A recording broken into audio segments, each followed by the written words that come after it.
that's working. Well, Mr. President, thank you very much. Since we are focusing today on Labor Day, and I know that Kelly and Lori are both going to echo some of the things that I'll say as well.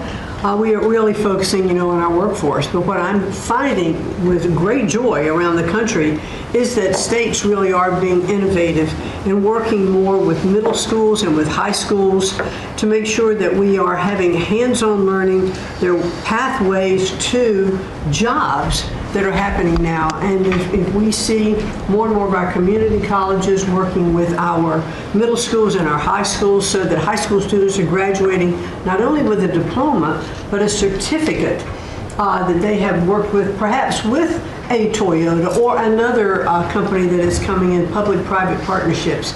And they're learning on the job so that when they graduate from high school, they're ready to go into the workforce, because we know with all of these wonderful jobs that are coming back into the country through AI, through just our normal jobs, we need electricians, HVAC operators, etc. If we don't have this training, we're not going to have the workforce we need for all these wonderful jobs. So governors are really excited about this prospect. I've been now to several states and visited community colleges and tech schools with governors, and they're just all on board for getting this done. I think it's one of the best things that we're hearing relative to the job market. So we're just kind of focusing on that for today. So we're bringing education back to the states, to put it in a more simple fashion. We're going to let the states educate our children again. And, we're rated out of 40 countries, we're 38, 39, or 40. So obviously, it's not working what they've been doing for the last 30, 40 years. And if you go back, the best are like Norway, Denmark, Sweden, some of the other, Finland, they're very highly rated. If you go back to just take a look at anything you want to do, you just look at us in the past. If we gave Iowa or gave Indiana or gave, and I don't say every one of them, a guy like Gavin Newsom's not going to do well. Certain states won't do well. But even California, you cut it up into sections. You have Riverside, you have this, you have that. You cut it into 5 sections. And, if you had a good governor, you'd be able to do well. But certain states will be able to compete with Denmark, Norway, Sweden, and everyone. It'll be just as good. So I figure you have close to 40 of those states. Mm-hmm. And then you'll have 10, you'll have 5 that won't be very good. You have 5 disasters, and we'll have to work on those disasters. But for the most part, we will have education that will go zooming up in those charts, just like we have in everything else we've done. And I think it's one of the most important things we're doing at this table. So bringing education back to the states where you have the parents running it, where you have the school boards, they're local. We have people running from Washington that have never even been to the state that they're in charge of. They've never even been there, and I don't think they care about it. So we want to close up the Washington buildings, sell the buildings off, let somebody else get rich with the real estate, because it'll be a crime-free city. By the way, speaking of that, anybody murders something in the Capitol, capital punishment, capital punishment. If somebody kills somebody in the Capitol, Washington, D.C., we're going to be seeking the death penalty. And that's a very strong preventative. And everybody that's heard it agrees with it. I don't know if we're ready for it in this country, but where you have it, it is, we have no choice. So in D.C. and Washington, states are going to have to make their own decision. But if somebody kills somebody, like you could have been killed, very lucky you didn't get killed, it's the death penalty, okay?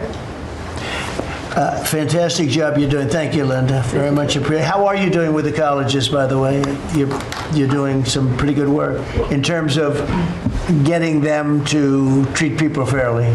Well, interestingly enough, since we've been negotiating with some of the Ivy League schools, I have presidents of universities calling every single week. They want to sit down and talk to us about all of the steps that they are taking, because they would like to not come under the same investigative program, and so it is having its desired effect. That's great. So if you fire a shot across the bow, the big guys, people kind of step in line and know you mean business, and we have teeth in these agreements.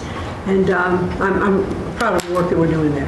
Well, they misbehaved, and some of these schools are getting billions and billions of dollars, and they misbehave, so that's it. And so one way or the other, we're going to win that whole thing. It's going to straighten them out. Okay? Thank you. Great job. Thank you. Lee, please. Mr. President, the Trump EPA has a special Labor Day message to America's workforce, especially our auto workers, our coal miners, our steam fitters, our pipe fitters, and the list goes on. See what a difference a year makes.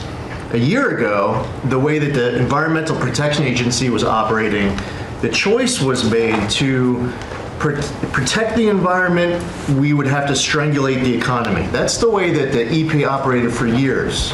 There was a binary choice. We had to choose one or the other. The Trump EPA completely rejects that. See, we choose to protect the environment and grow the economy. And a very special shout out to Russ Vogt and his team at the Office of Management and Budget. We give him a lot of work. He's happy to do it. Dozens of different deregulatory actions. We just announced a proposed rescission of the 2009 Obama EPA endangerment finding.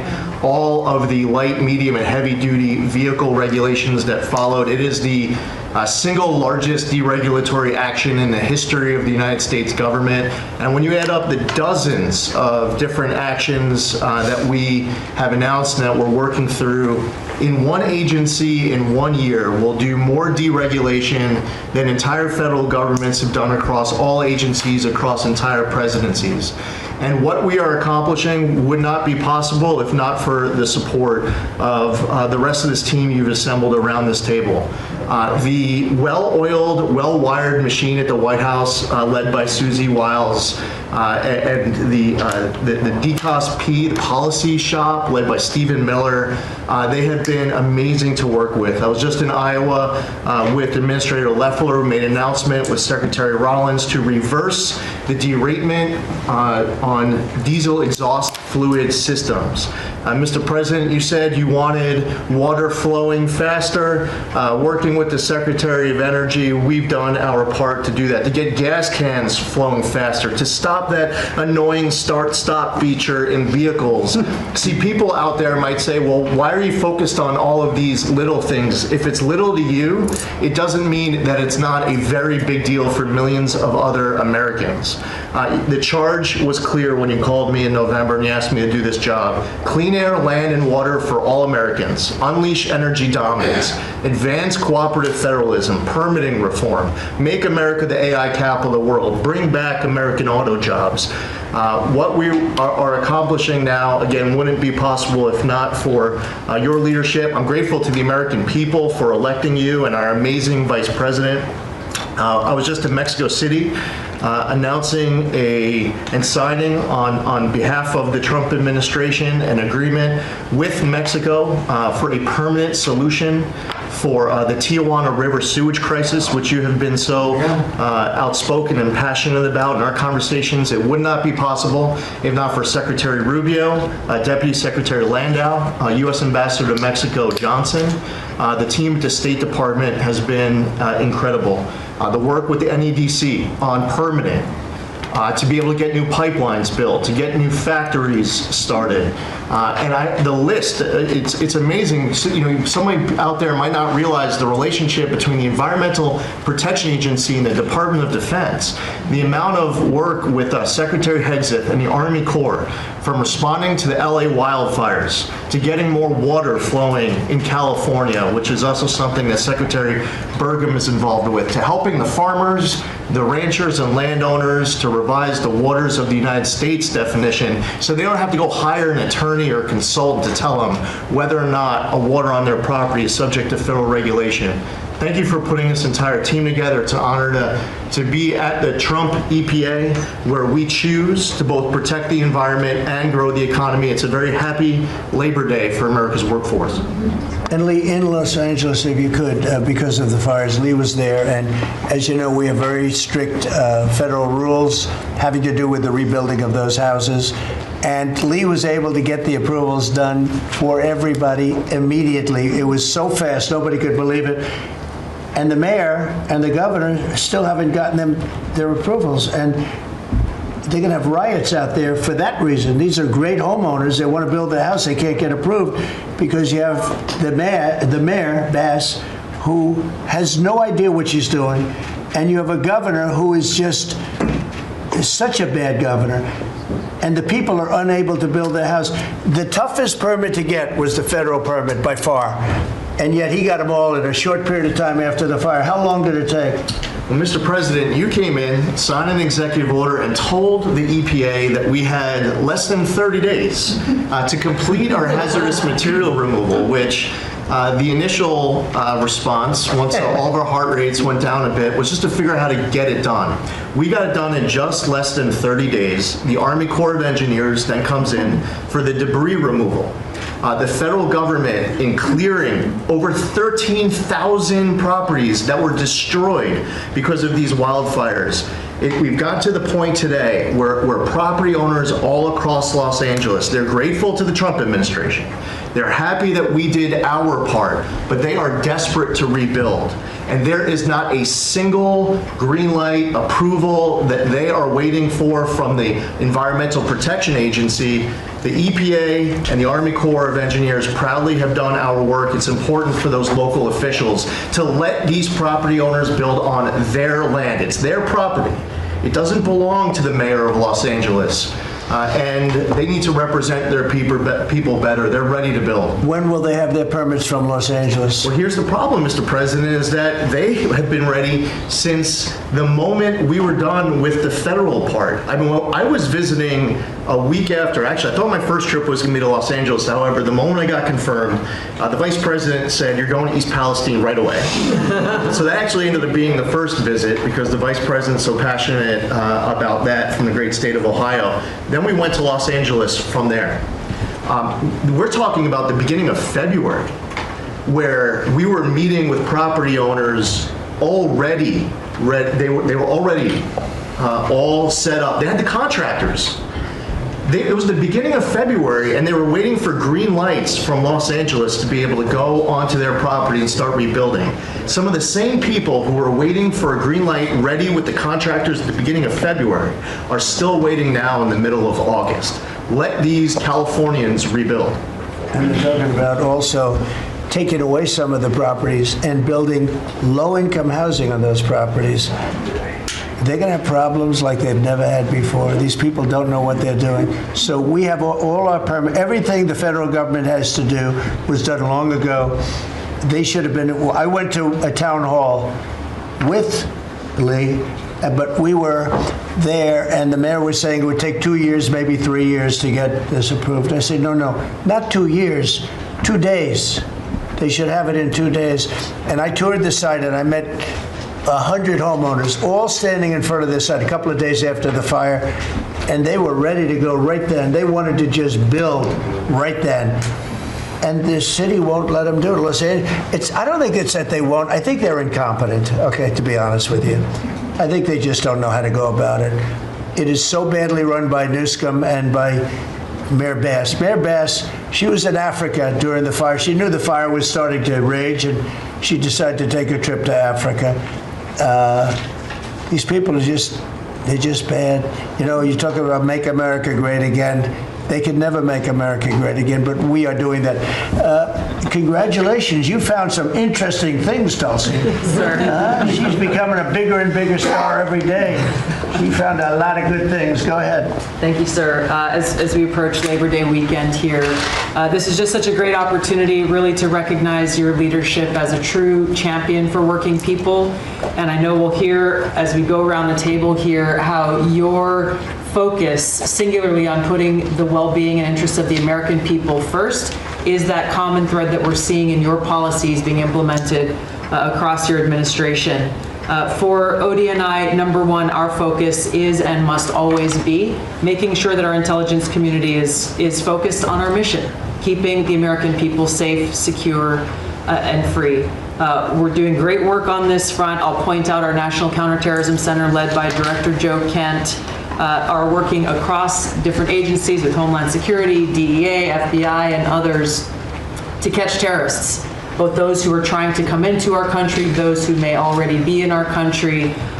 They are finding the worst of the cartel bosses and making sure that they're not able to continue to wreak havoc and terror in our communities.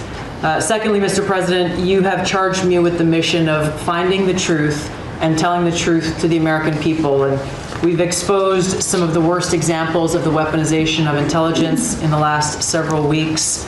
I will continue down that mission and that path wherever it leads. Transparency, telling the truth is what will drive true accountability for the American people who deserve nothing less. And lastly, Mr. President, all of us are charged with being good stewards of taxpayer dollars. I've gone through a reorganization for ODNI that we've announced in the last week. We've cut nearly half of redundant, unnecessary functions within ODNI, saving taxpayers over $700 million a year. We will continue focusing on our core mission in keeping the American people safe, and appreciate your leadership and your focus on this most critical task. And you've also found many bags of information. I think they call them burn bags. They're supposed to be burned and they didn't get burned, having to do with how corrupt the 2020 election was. And when will that all come out? Mr. President, I will be the first to brief you once we have that information collected. But you're right, we are finding documents literally tucked away in the back of safes in random offices, in these bags and in other areas, which again speaks to the intent of those who are trying to hide the truth from the American people and trying to cover up the politicization that was led by people like John Brennan and James Clapper and others that have caused really immeasurable harm to the American people and to our country. Great job. Thank you. We look forward to hearing it. The public looks forward. Thank you very much. Administrator? Thank you, Mr. President. Well, everyone knows there's no stronger advocate for hardworking American families than you, sir. Thank you for the largest tax cut in American history for working families. The average family of four is going to save about $10,000 take-home pay more a year. And what we're seeing is an increase in the child tax credit, the increase in the standard deduction. Hardworking families are going to benefit from this bill, and small businesses. There's no bigger beneficiary than Main Street, because small business makes up 99% of all businesses in this country. I've traveled to nearly half of our states, 24 unique states. I've made 40 state visits. In fact, I was with our great vice president at a small business manufacturer in Georgia last week. I was with a trucking company in Ohio. I was in Michigan at a motorcycle manufacturer. The return of Made in America is going to be driven by small businesses, because 98% of all of our manufacturers in America are small and medium businesses, 600,000 factories that employ 5 million people. And as Secretary McMahon mentioned, this work-based learning that is going on in professional and trade schools is real. I've visited them from Utah to Maine to Georgia and seen this revolution in education happening. So small businesses need skilled labor. Now that you solve for inflation, for the taxes, every Democrat voted for a $4 trillion tax increase on the backs of hardworking Americans. And so you prevented that. And now we've got fair trade. And thanks to Administrator Zeldin, we're seeing deregulation. I mean, this diesel exhaust fluid crushed farmers and construction and other heavy industry. So rolling that back makes a real difference for small business. And your domestic economic agenda is amplified through small businesses, which is why small business optimism is above its 53-year average, finally. And so Main Street appreciates it. What Main Street wants now is a rate cut. They feel burdened by high interest rates. They would grow higher and expand more if they could, but the interest rates are really hurting them. And finally, I want to say thank you for your executive order on debanking. We're about to announce a major investigation on debanking. It happened to you and your family. It happened to me. It happened to thousands and thousands of Americans, and unfortunately, disproportionately on those that had conservative values, on Christians, on pro-life, on 2A businesses.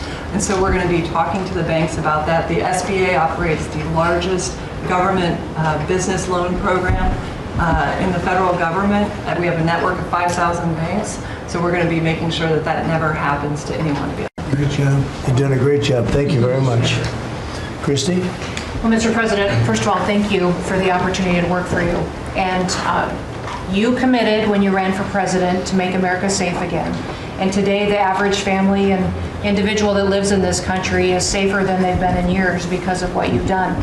We've got 3 months in a row now with 0 illegal aliens coming into this country. And I want to thank Pete and the Department of Defense for all of their help. They're down at the border with us still, helping us keep that border secure and make sure we know who's coming into this country. You've arrested and brought to justice hundreds of thousands of illegal aliens, of criminals that have perpetuated violence against American people. Sir, you had 1.6 million people voluntarily go home to their home countries that were here in this country illegally. Because of your strong message and you enforcing the law, they decided to go home on their own so that they could come back the right way someday and be American citizens. But what I think is one of the most remarkable statistics is that under Joe Biden's administration, 88% of new jobs went to foreign-born individuals. Under your administration, 2.5 Americans have jobs today that they didn't under the previous administration. And they have those jobs because you created opportunities. You made this country safe. You opened up the economy. You enforced the law.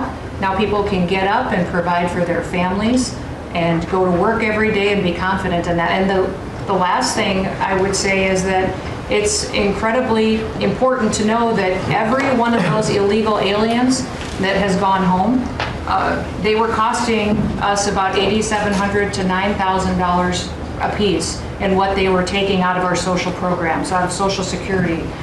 You've saved this country billions of dollars, about $15 billion, just in what those illegal aliens were costing us in social programs. I've cut over 450 different contracts at the Department of Homeland Security. We're getting rid of corrupt ones that were not efficient for taxpayers, weren't focused on our mission of keeping us safe. And we've also renegotiated and brought in our biggest vendors that said you have to do better. And we've saved the taxpayers over $13 billion doing that as well. So we're continuing to be accountable to taxpayer dollars, but sort of focused on doing the mission of what you've committed, and that's to keep us safe and to make sure we put Americans first. Well, great job, and great job on the border. We had millions and millions of people coming in. To think 3 months in a row, 0. Incredible. That's some job. Thank Tom and everybody. And Pete, good job. Not surprised. Thank you very much. Chris, please. Yes, to Chrissy. Sorry about that, Mr. President. Like Secretary Noem, I'm thrilled to be here to work with you on the simple platform you were elected on, which was to bring back the American dream, to bring jobs and opportunity for families across the country and to lower their costs so they can live their lives and expand the choices they have. You led off today talking about gasoline prices. I'll throw in diesel. If you correct for inflation, they're at multi-decade lows. This is a huge expense. This is a huge constraint on people's lives. We should celebrate that. Natural gas has become our main industrial fuel powering factories around the country. Natural gas prices are quite low in this country, and they're lower than in any country in the world. The reason for that is the United States produces 2 times more natural gas than the second largest natural gas producer in the world, and 4 times more natural gas than the number 3 and number 4 producers in the world. So you've opened up American opportunity and energy together with the work of Secretary Burgum, Administrator Zeldin, Secretary Lutnick, Secretary Rawlins. You know, we've made it easy to produce energy in America again, and those benefits are flowing.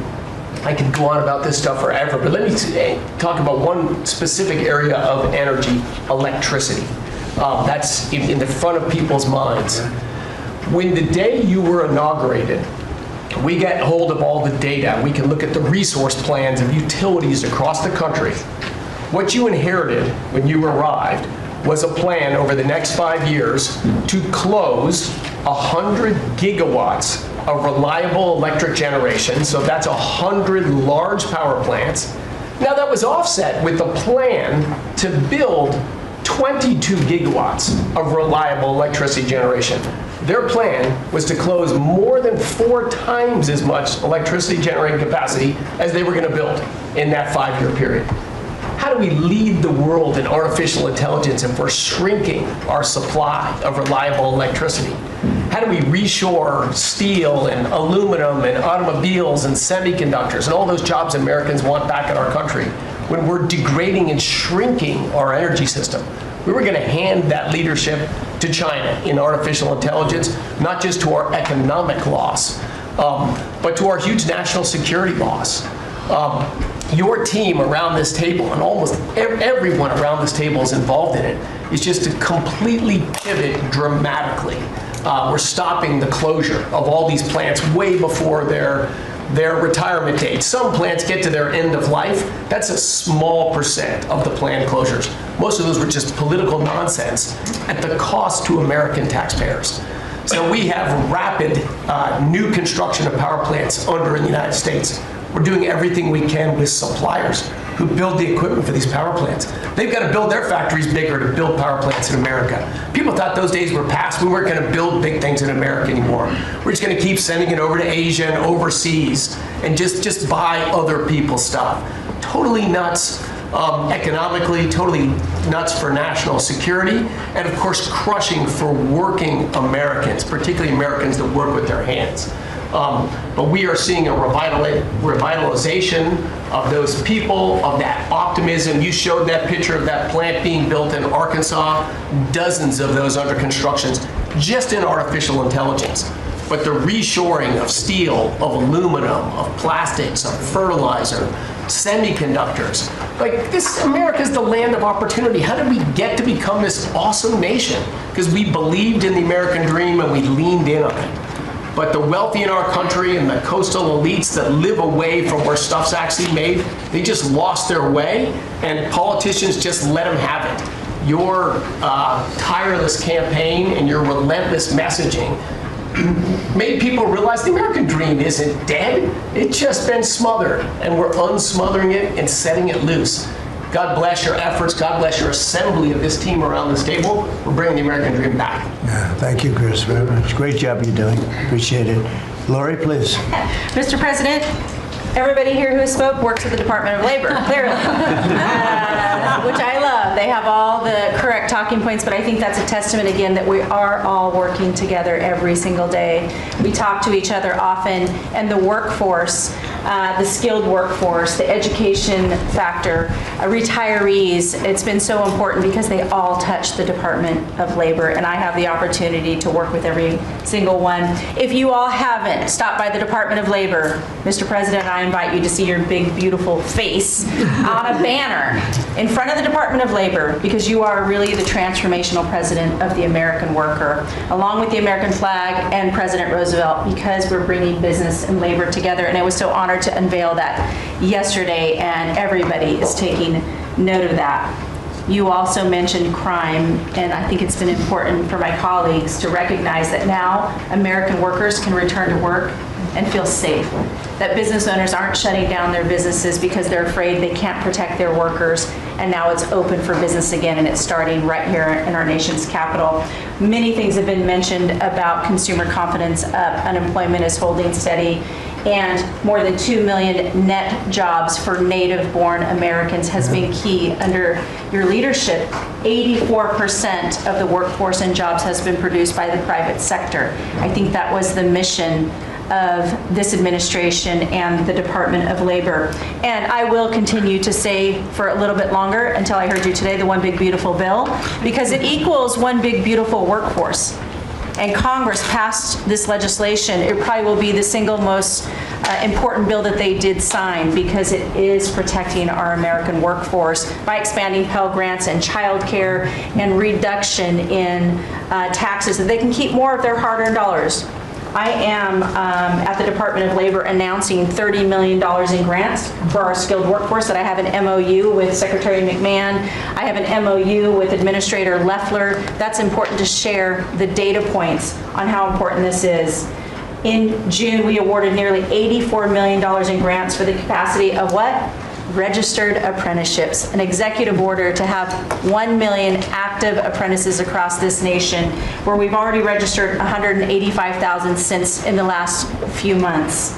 One of the other things that we have done is the Biden administration's guidance on cryptocurrency. And thanks to you and your leadership on that, we've rolled that back. And of course, we're going to see the 401k, the investors in our alternative assets. That's been key through the Department of Labor to work through. Partnering with our agencies, again, as I mentioned before, is important as we work together. I have visited, I'll be 31 states on my 50-state tour by the end of this month. I'm headed with Secretary Duffy, with the South Korean President Lee today as we move through the shipbuilding. We will do that in Philly, and then I'm off to New England to talk to those states about how important the apprenticeship program is. But while I visited Hexel in Salt Lake City, 100% domestic carbon fiber for the Department of Defense as they produce. They are announcing another $1 billion investment per your executive order on advanced manufacturing. So it is working. Everything that you have been saying since you were elected and since we all can put into play has been working. Ohio, McDonald's is investing 375,000 new jobs. The shrimpers I visited as well, and they need our help in protecting that industry for our American fishermen and shrimpers. In Minnesota, I toured Cambria. When we're talking about quartz countertops, all made in America. And again, in Oregon, where we are expecting a crackdown. Thank you for what you are doing with your agents on ICE, and thank you for the prosecution that I hope you will come to Portland, Oregon, and crack down. But while there are still good people, I was able to visit Buckeye Pacific, really a trading floor for the timber industry. So we still want to focus on great, hardworking American businesses. Mr. President, I couldn't be more excited to ring in Labor Day in Erie, Pennsylvania for the Labor Day Parade. I will be there to welcome it.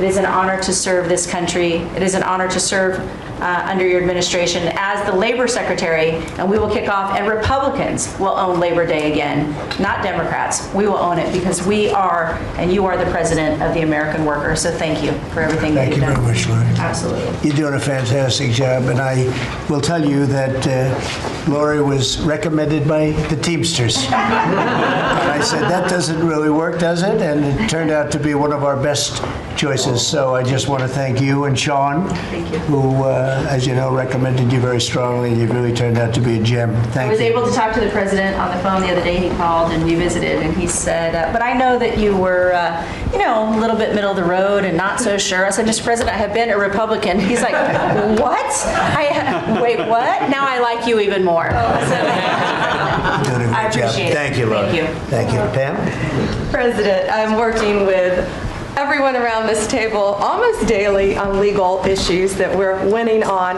But today, because it's Labor Day, President Trump, if I could focus on public safety, not only domestic, but from our foreign adversaries. And Secretary McMahon, I know you know, kids are out of school this weekend. It's Labor Day. And Secretary Duffy, you know, our highways are going to be packed with travelers coming to not only our nation's capital, but all over this country. We're also going to have boaters, Secretary Duffy, right, on our waterways. It is illegal to be under the influence and on a boat. So get a designated boater if you're out on our waterways, whether it's the Potomac or the Gulf of America or the Pacific. Wherever you're out this weekend, people need to be safe. And on an international level, Secretary Rubio, thank you for all your help on everything we're doing, and everyone around this room. But yesterday, there was a big, big win. El Mayo pled guilty, and he was the co-founder of Sinaloa Cartel with El Chapo. And there's even a Narcos Netflix series about these guys. Well, now we know the ending. He's going to die in an American prison. They are one of the worst, El Chapo and El Mayo, some of the worst narco traffickers in our world. And he will spend life in prison now. And that's so important because those guys and others throughout this country, throughout this world, have brought into our country drugs, cocaine, heroin, fentanyl, methamphetamines that's killing our kids. And we have to stop that. And that's what you've been doing not only in DC, but around the country at your leadership. And over the weekend, parents need to know, with kids out of school, with people out on our highways and on our waters, do not take a pill from anyone you know, don't know. Do not buy anything on the street. It could be laced with something toxic. We've seen so many fentanyl overdoses. And when you were here in DC, we showed you pictures of some of the drugs that had been seized right here in DC. President, they were packaged for children. Packaged for children, and people are dying from these around our country. So thank you, President Trump, for your leadership and for letting Americans know that it's now a safe place to go. But parents also have to know, college kids have to know, to be vigilant and not take this trash. Because you could be thinking you're taking a Xanax, an Adderall, anything, and it could be laced with something very lethal. So thank you, President Great Trump. message, Thank and you, you've been President. fantastic this last 12 days in D.C. The job you and your whole group has done is... All of us. Everyone's talking about it all over the world. I hate to have to talk about that, but we have to. It's becoming a very safe place again. And the work, I've seen how hard you worked well, from the beginning, in all fairness, but this focus on D.C. is so important for the country. So great job. And to everybody. And President, it's a team around. We're all working hand in hand, side by side, all of our agencies together to make America safe and DC safe. And Iris, congratulations on your baby, and I'm so glad that you're safe now. Thank you, Pam, very much. Great. Mr. VP, would you like to say something? Yes, sir. I'll be brief, but I want to congratulate you and the entire team on all the things that have been accomplished. You'll hear about a lot of it. You've already heard some of it, but I thought it would be helpful, Mr. President, just to take stock, not just of what we've accomplished, what we will accomplish, but of the mess that we inherited, because I think it makes this first Labor Day a bigger and more special occasion. You heard, I think, Christy talk about this, that all of the net job growth under the Biden administration had gone to the foreign-born. Now that net job growth is going to American citizens who deserve opportunity in their own country. That's a great accomplishment. You'll hear, I'm sure, Scott talk about the success with tariffs. People forget that we inherited the largest peacetime deficit in the history of the United States of America. And now, because the president is not letting foreign countries take advantage of us, we're collecting hundreds of billions of dollars, trillions of dollars over 10 years in tariffs from countries and companies that were formerly taking advantage of the American people. You heard Pam talk about the public safety and the success that we've had there. I happen to believe that maybe the most sacred thing that we can deliver to American workers is the ability to live safely and comfortably in their own neighborhoods. Public safety is not just something that should belong to the wealthy. It should belong to every working man and woman in the United States of America. And because of the work of this administration, that is happening. And of course, Mr. President, you yourself talked about the inflation mess that we inherited under the Biden administration. Maybe the most striking and even shocking statistic of the Biden administration is that housing costs have gone up by 100% over the 4 years of the Biden administration, literally doubled, making the American dream of homeownership unaffordable. We've made great strides and great progress already, but to the American people who are listening, there's a lot more to do. We're going to keep on working hard at it, but it's an honor to do this job under the president's leadership and with this very great team that you've assembled. So we've done a lot, but there's a lot more work to do, and we're very cognizant of it. Thank you, sir. Great job. Thank you, JD. Scott? Sir, as we've said very often, economic security is national security, and our country has never been so secure thanks to you. You have brought us back from the edge. You have the overwhelming mandate from the American people. You're restoring confidence in government, a topic that is on the front of everyone's mind, the Federal Reserve. The Federal Reserve's independence comes from a political arrangement between itself and the American public. Having the public's trust is the only thing that gives it credibility, and you, sir, are restoring trust to government. You are weeding out the waste, fraud, and abuse, and the old ways of doing things are not good enough. We are seeing a blue-collar boom.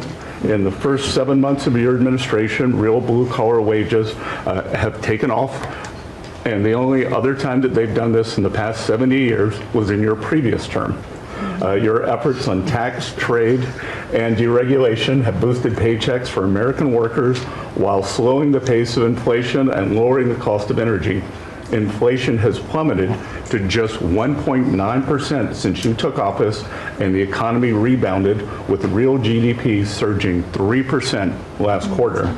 The blue-collar boom coincides with a CapEx comeback.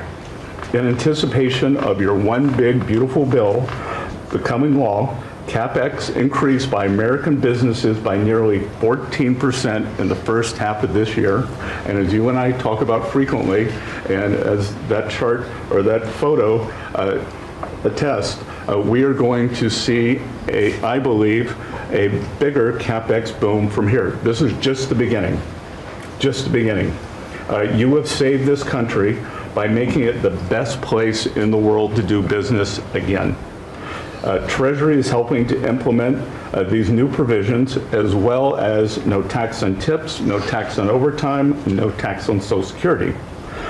This weekend, I will be meeting with workers from local restaurants to discuss the positive impacts of the pro-labor reforms on no tax on tips. And I have to tell you, thanks to you, when I go into a restaurant or stop by a Hotel Dorman, I am the most popular person there. And since my first job at age 9 was as a busboy getting tips, I am going to spend Labor Day going from restaurant to restaurant talking to workers who receive substantial amount of tip income. So I'll hear directly from them how your one big beautiful bill is increasing their take-home pay and making a big difference. Now, we can also talk, that is domestic. On the international front, you have leveled the international trading system whereby countries took advantage of us, and that's over. It's over. The Treasury Department is taking in record tariff revenues that I had been saying was running at a rate of $300 billion a year. You chastised me for saying that it's not, that number is too low, and as usual, you're right, that we had a substantial jump from July to August, and I think we're going to see a bigger jump from August to September.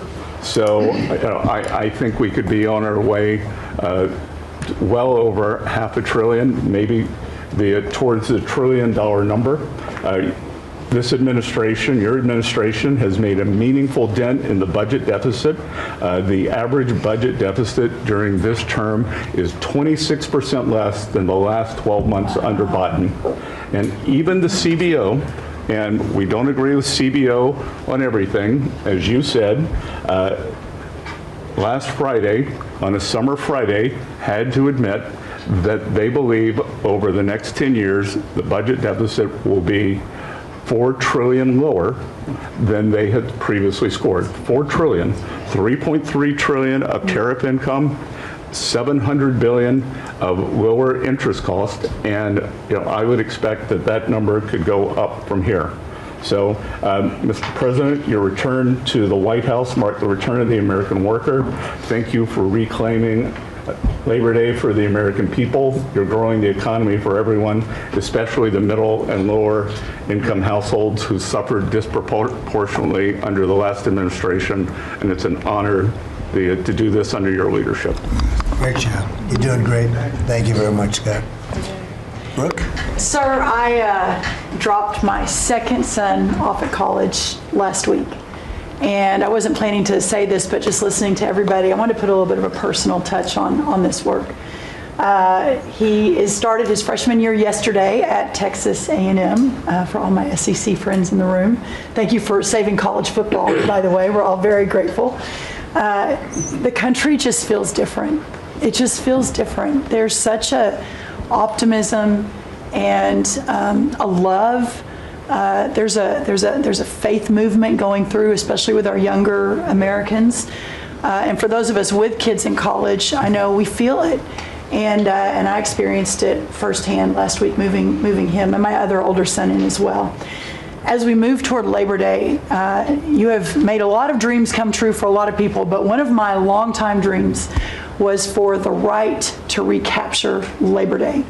And I've been talking about this for almost 20 years and writing about it, that why are we ceding the day that we are celebrating the American worker to the Democrats? Because this is our day. Perhaps of any day of the entire year, this is our day. America was founded and fought for by fishermen and farmers and workmen and et cetera. The Genesis, the first book of the Bible, talks about the righteousness of work and the art of creation. And so to be part of this effort to represent the farmers, the ranchers, the agriculture industry at this moment in time, which I do believe we're in a revolution. 1776 was the first one, 1863 or so with Abraham Lincoln was the second. This is the third, with Donald Trump leading the way. And we are saving America. And the idea that we are putting the worker, the very central component of the American dream, at the center of it, is the reason that it is so. So at USDA, it continues to be my greatest honor to fight for the original American worker, whom I think the farmer is and what they represent. And as we are building new systems and new structures, as we have this year going to have the best harvest on record for our row croppers and others, what this team has done and is doing to open up those markets to ensure that these farmers can continue to return prosperity to rural America. I'll finish with this. This morning, we had a working group with 6 of our cabinet members. Bobby Kennedy representing healthcare, Linda McMahon education, Lee Zeldin deregulation, Kelly Loeffler small business, Lori Chavez Tarimer labor, and Scotty Turner housing. And how you leading the way in your vision, how that will return the golden age to rural America, to the very fabric of our country. And whether it's better hospitals, better education, more opportunity, less government, better and bigger small businesses, better opportunities for our workers, and better housing, and of course the agriculture piece of that, through the big beautiful bill, what it did, the greatest investment in rural America in history. And now the opportunity to effectuate that is again a game changer, a country saver, and what a joy to be able to do it under your leadership. So thank you so much. Really good, thank you. Beautifully stated, thank you very much. Scott? Yes, sir. Thank you, Mr. President. I'm so grateful to be here to celebrate Labor Day with the greatest team in America. And it is football season, so I'm happy about that. But Mr. President, I want to say thank you for, as Brooke said, reclaiming Labor Day. And you've been a tremendous champion for the American worker. I come from a hard-working family, as many people around this table do. And so thank you for helping us to change the conversation. And I believe we are changing the conversation around the kitchen table. And as everybody knows, you know, my job is to steward HUD. And we have at HUD been very intentional about changing the conversation about the dignity of work and the dignity and the honor of family formation through work, and how the younger generation, when they see their parents work, how they're incentivized to work. And that, you know, America is not a welfare state, but America was built on small business. It was built on entrepreneurship. And so as it pertains to housing, we're being very focused on that, and even some that receive HUD funding to make sure, like our Section 3, when you receive HUD funding, that you are given opportunities for the most vulnerable Americans that you serve to have work, to have opportunities to work, to have work requirements. Work requirements are not a bad word. That's a great word. Time limits is a great word to incentivize people, able-bodied, able-minded people to work. And I believe that we are, under your leadership, sir, changing that conversation in America to where working is an honorable thing. And Secretary Wright talked about revitalization. Revitalization means to bring new life.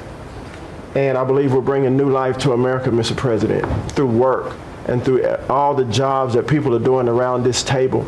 And with the One Big Beautiful Bill, the most extensive tax break in American history, opportunity zones are now made permanent. And you know how passionate I am, and you are too, sir, about opportunity zones. And so this will allow us to continue to build affordable housing around our country. And Mr. Vice President, I'm coming your way. I'm coming to Columbus later this week and to see how we can continue to build affordable housing in our country with opportunity zones. And 1 million people, Mr. President, were lifted out of poverty because of opportunity zones. $90 billion of private money was invested in opportunity zones, urban, tribal, and rural. And now that they've been made permanent, we're looking for millions more to be lifted out of poverty, $100 billion to be invested, hundreds of thousands of jobs to be created, hundreds of thousands of units of housing to come online. And so, sir, I sit here very excited about the future of this country. I'm very proud to be at this table, humbled to do so. And HUD, we're on a good path. So thank you for all your support and helping us, sir. Thank you very much. God bless you. And I want to give credit to Tim Scott, great senator from a place called South Carolina that we love, right? And Tim really came up with opportunity zones, and we did a good job of working with him, and together we created something that nobody speaks of very much, but it's probably the most successful thing that's ever been done of its kind. It's been amazing. So Tim Scott deserves a lot of credit for that. Okay. Thank you. Thank you. So Russell, go ahead. Thank you, Mr. President, that I get the opportunity to go hand by hand with all of these people as they move their DREGs through the Office of Management and Budget. And I wanted to zoom out for a second. In the first term, you gave us a goal of 2 for 1. And then we outperformed it through your leadership. We came in at around 5.5, 6 for 1. And then as you're running for your second term, you put out a goal that when you put it out, I was thinking to myself, that's going to be a pretty ambitious goal. You said 10 for 1.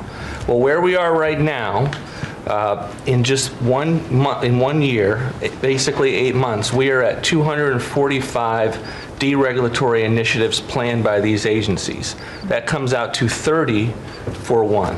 So we are making incredible strides, and as you're focused on the details of each one, I mean, these aren't small things. Endangerment finding is one of the most deregulatory things we've in the history of this country. NEPA reform, incredibly deregulatory. WOTUS just came in, which is Waters of the United States. So every single one of these agencies is doing incredible work when it comes to deregulatory, and when you add that to the work being done to get us going on energy, reduce spending, we're going to lower costs for the American people, we're going to be able to have innovative jobs and get them back to work. So thank you for your leadership, Mr. President. Thank you. Great job, Russell. Appreciate it.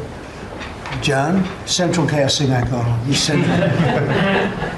Well, Mr. President, I'm grateful to be with everyone today, and as we're talking about jobs and workforce at CIA, consistent with your directives to all of us, we've embraced your mantra for a leaner, more effective, more efficient workforce. But at CIA, Mr. President, we had an additional challenge because, as you know, at times, our workforce had been misdirected. Its focus put on political narratives, some that even worked against you and always worked against the American people. I heard about that. But under your leadership and your direction, we have been focused back on the core mission of what CIA is supposed to be doing, which is to provide you and this entire incredible team around the table with a decisive strategic advantage in accomplishing your goals. And your success in that regard, the examples are clear and many. With regard to Iran, everyone knows that our DoD partners executed that mission flawlessly. But flawless military operations are subject to flawless intelligence. And as you know, Mr. President, CIA was the backbone in terms of its intelligence operations in providing that flawless execution that allowed you and your team to obliterate Iranian nuclear facilities and set back a nuclear program by years. Likewise, with regard to your ability to prevent and to preempt wars between India and Pakistan, between Armenia and Azerbaijan, between Rwanda and the Democratic Republic of Congo. In all those cases, CIA intelligence supported you and your entire team in making that possible. It's not just you, it's the folks around this table, Secretary Besson, Secretary Lupnick, Trade Representative Greer, and their great successful negotiations on trade and tariffs, again, was a CIA workforce working to enable them to accomplish your goals. So as we roll into Labor Day, I tell you that the CIA workforce at the Trump CIA is grateful to be focused on what it's supposed to be, which is helping you prevent and end wars and to make America safer. Thank you very much. You've been really fantastic, but I'm not surprised. I've known John a long time. I'm not surprised at all. Thank you very much. Steve, please. Mr. President, working for this government, for you, is the greatest honor of my life. I tell it to everybody, and I really do feel that way, and I thank you, because it's a privilege to go out there and represent you in your humanitarian effort, in your goals of solving conflicts all over the world. I think there were actually more than 7 conflicts that you put to bed in the last 8 months. And I hear these, I travel all over the world. In Hostage Square, they talk about you reverentially. It's really quite amazing. I sometimes wish that I had a cam recorder with me and I could put you right there as I listen to it. I was in Gaza, the first American diplomat, on your behalf, and as we delivered food and aid pursuant to your new aid initiative, pushed forth by your great Secretary of State, Marco Rubio, who it is a privilege for me to work alongside. The people were applauding you. The signs were up. I mean, these are people who I just don't think you get the proper credit for it all. We are negotiating multiple entries into the Abraham Peace Accords because of your vision. Azerbaijan, all these different conflicts that we're out there on your behalf on, these are people who have never really seen the world change in this way. Peace through strength really, really works. Russia, Ukraine, Iran, Israel, Hamas, we're having meetings all this week on all 3 of those conflicts, and we hope to settle them before the end of this year. Your team is nothing short of incredible. And there's only one thing I wish for, that Nobel Committee finally gets its act together and realizes that you are the single finest candidate since the this Nobel Award was ever talked about to receive that reward. Beyond your success is game-changing out in the world today, and I hope everybody one day wakes up and realizes that.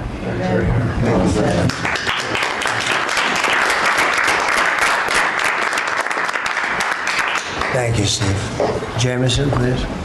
Mr. President, I like to think of Labor Day as the Trump trade policy day, because everyone around this table and everyone listening knows that one of the major reasons why American workers and organized labor voted for you is because of your trade policy and the policies you've had and advocated for 40 years or more. You have reset global trade policy in the past few months, and it shows that it's been working for American workers. When you look at President Biden, in the last quarter of 2024, median weekly earnings fell 2.1%. In the first quarter of your term, they went up 3.3%. And that's why we're doing the trade policy we're doing. It's to help the workers of the United States of America. And they're the best in the world, but they can't do it without a level playing field. And you have flipped the script. For many years, the other countries had high tariffs and high non-tariff barriers, while we were open to all of their labor and services and goods and capital. You flipped it. Now we have the tariffs, and they have lowered theirs and the non-tariff barriers. And we couldn't have done it without you and the leverage you've created. So between the tariffs and the deals, the hot streak continues for the workers of America. So thank you. Thank you very much. Really good job, by the way. He's a good negotiator. Very good negotiator. Thank you. Please. Yeah. Well, Mr. President, I feel like, as everybody here has talked about how great working with this team is and all, but I do feel a special need that you've given me the privilege of working with the best of America. I get to take care of the veterans. I get to take care of the veterans who Labor Day really finds its roots in, if you think about it. We wouldn't have Labor Day if it wasn't for men and women who would leave their jobs and go fight this nation's battles to keep us free and independent so that they would have jobs to come home to. And over the past few years, they've been coming home to many times a government that was keeping them back, holding them back, taxing them, regulating them. And now we have veterans who represent the bill, the big, beautiful bill, they're the beneficiaries of. And I get to see them all the time because they're receiving the benefit because they see the jobs, they see the care that they're being given. And these veterans can look at their country with pride, knowing that we're taking care of them, just like you told me to do. When your only statement you said to me, I asked you what to do, you said, go take care of my veterans. Well, that's what we're doing. One of the other things we're doing right now is, for many of you, I love to hear how you're deregulating everything, and I've worked from Congress and worked with many of you before. I get to do the same thing with the largest bureaucratic organization in the government. We're deregulating from the inside. And it's amazing to me because we have such a powerful workforce at the VA who really want to do good, but yet they kept tripping themselves up.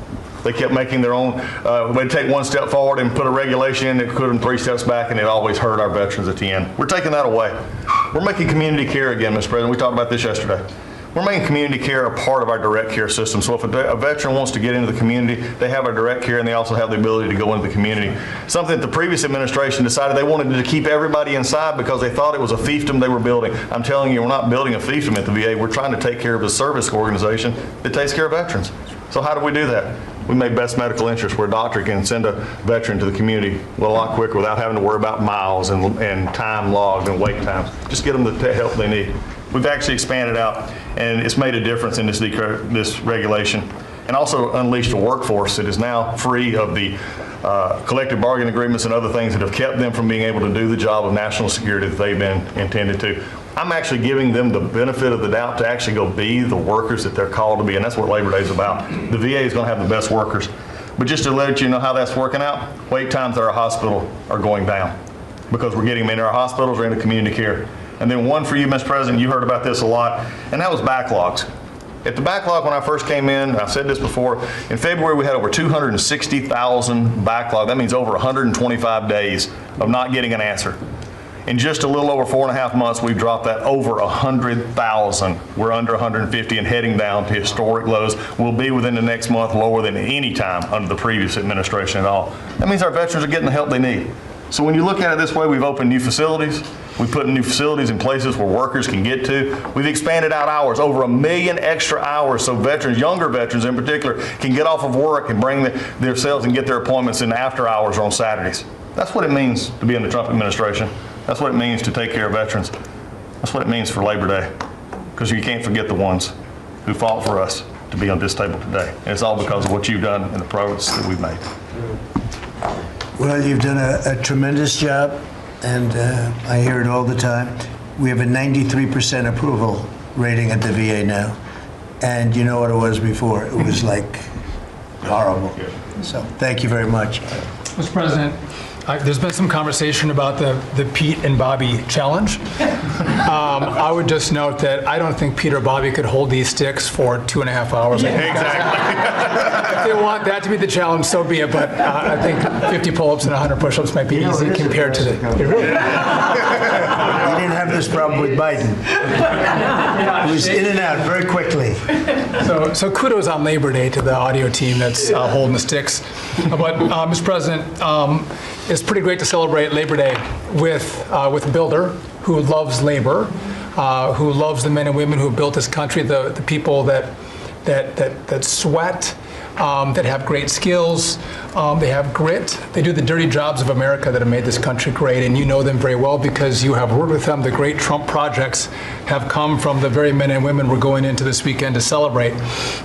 We all want to claim Labor Day in our departments, but I'm going to claim this at DOT because, roads, bridges, pipelines, shipbuilding, rail, passenger, and freight all fall under the great men and women who wear boots and make this country wonderful. And at DOT, we don't want to have the Congress spend money. We want to take the money that Congress gives us and actually deploy it and put these men and women to work building the great projects of this country. That you said, the big, beautiful projects that connect this country. And that's why we have got rid of the DEI. We've got rid of the green.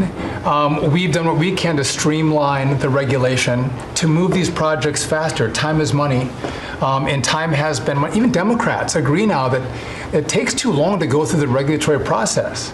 So we're going to move these projects faster, putting the great American worker back to work. I want to make a quick comment. We've all probably talked about this horrific accident in Florida. And I appreciate the help of Christy and Marco on this very issue. But in May, we said, listen, it's a safety issue if you can't proficiently speak the English language. And we gave states a little over a month to comply. And Washington, California, and New Mexico have refused to comply. And by the way, this individual in Florida received a CDL from Washington, from California, and received a speeding ticket after our rule went into place, and they didn't stop him. And had they taken him out of service, he wouldn't have been in Florida, and we would have 3 beautiful people alive today. And I make that point because it's the work that maybe no one sees that then shines a light when horrific things happen, but also that your cabinet works together and teams up to make a difference for the American people. Real quickly, so we have a safety mission at DOT.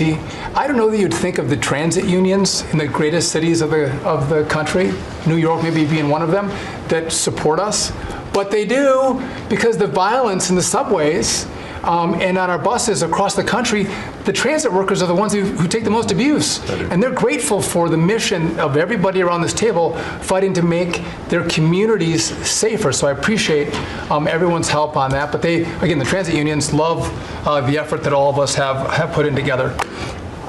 One quick FAA.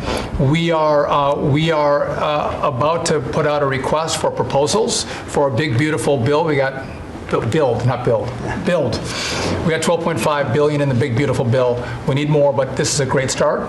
I expect the middle to the later part of July, we'll be through the process to bring the proposed integrators to you for selection, so we're looking forward to that. We will have the most, I'm learning from you, this is going to be the greatest contract ever crafted in the federal government for this build for air traffic control. Really, it's innovative, and we have unique tools at FAA. It's going to be a great contract. Bobby left me out of the windmill conversation, Bobby, so there was a study done in the last administration that said if you build windmills 1.2 miles, within 1.2 miles from a roadway, it can mess up the automation and technology on a car. Same thing 1.2 miles from rail. The last administration buried that report, Mr. President. And so now what we've said is, what we're going to do is say, listen, I'm sorry, it is a safety risk to build windmills this close to roads. By the way, they want to build them by roads and by rail. We're going to say no more. It is a safety risk, and we have a report to show that. And just real quick. That's a good idea. That's great. Good team effort. I wasn't invited to the party, but I'm still going to throw it at the party. Maybe next time, Bobby. One last thing. We have this Mars to Moon mission at NASA. No, Moon to Mars mission. Sorry about that. But sometimes people think that space doesn't matter to them. But if you look at every rocket that's launched, the machinists, the truck drivers, the electricians, the welders that build these rockets, in the industry that has developed over the course of the last 10 years in space, it's truly remarkable. It's not just, rich guys sending up rockets in partnership with NASA. There's a whole industry of working men and women who we celebrate this weekend that build, refurbish, design the rockets that are making America the leader in space. So thank you for your leadership, and happy to celebrate this weekend with you, Mr. President. Really great. And he is doing a good job at NASA too, and we are, I think we'll have some pretty exciting announcements, and you enjoy it. And fun. I said, how about temporary? He said, well, can I go a little bit longer? He loves it. He loves it, and he's doing a really good job. Thank you very much. Appreciate it. Howard, please. So, making America great again is one of the key statements, and people don't always understand what you mean. So we always talk about 1870 to 1913, but in the mid-1980s, America owned more of the rest of the world than they owned of us. We owned $140 billion of the rest of the world, net of what they owned of us. And when you came into office this time, the rest of the world owned $24 trillion more of our assets than we owned of theirs. And so when people argue with you about, the trade deficit is nothing, the trade deficit sends 1.2 trillion of our dollars to them. And what do they do with it? They buy the great America. Because when we learned in college, what we learned was that if you keep printing these dollars, they're supposed to devalue. But the problem is we're too smart. We invented the light bulb, the transistor, the GPU, so they keep buying us.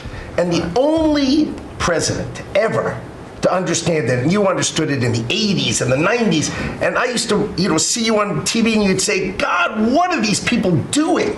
And finally, we've changed it. So let's go over what we changed. So Japan and Korea, they're never going to open their markets to us. So we've negotiated $900 billion that they're giving you to invest in national and economic security in America.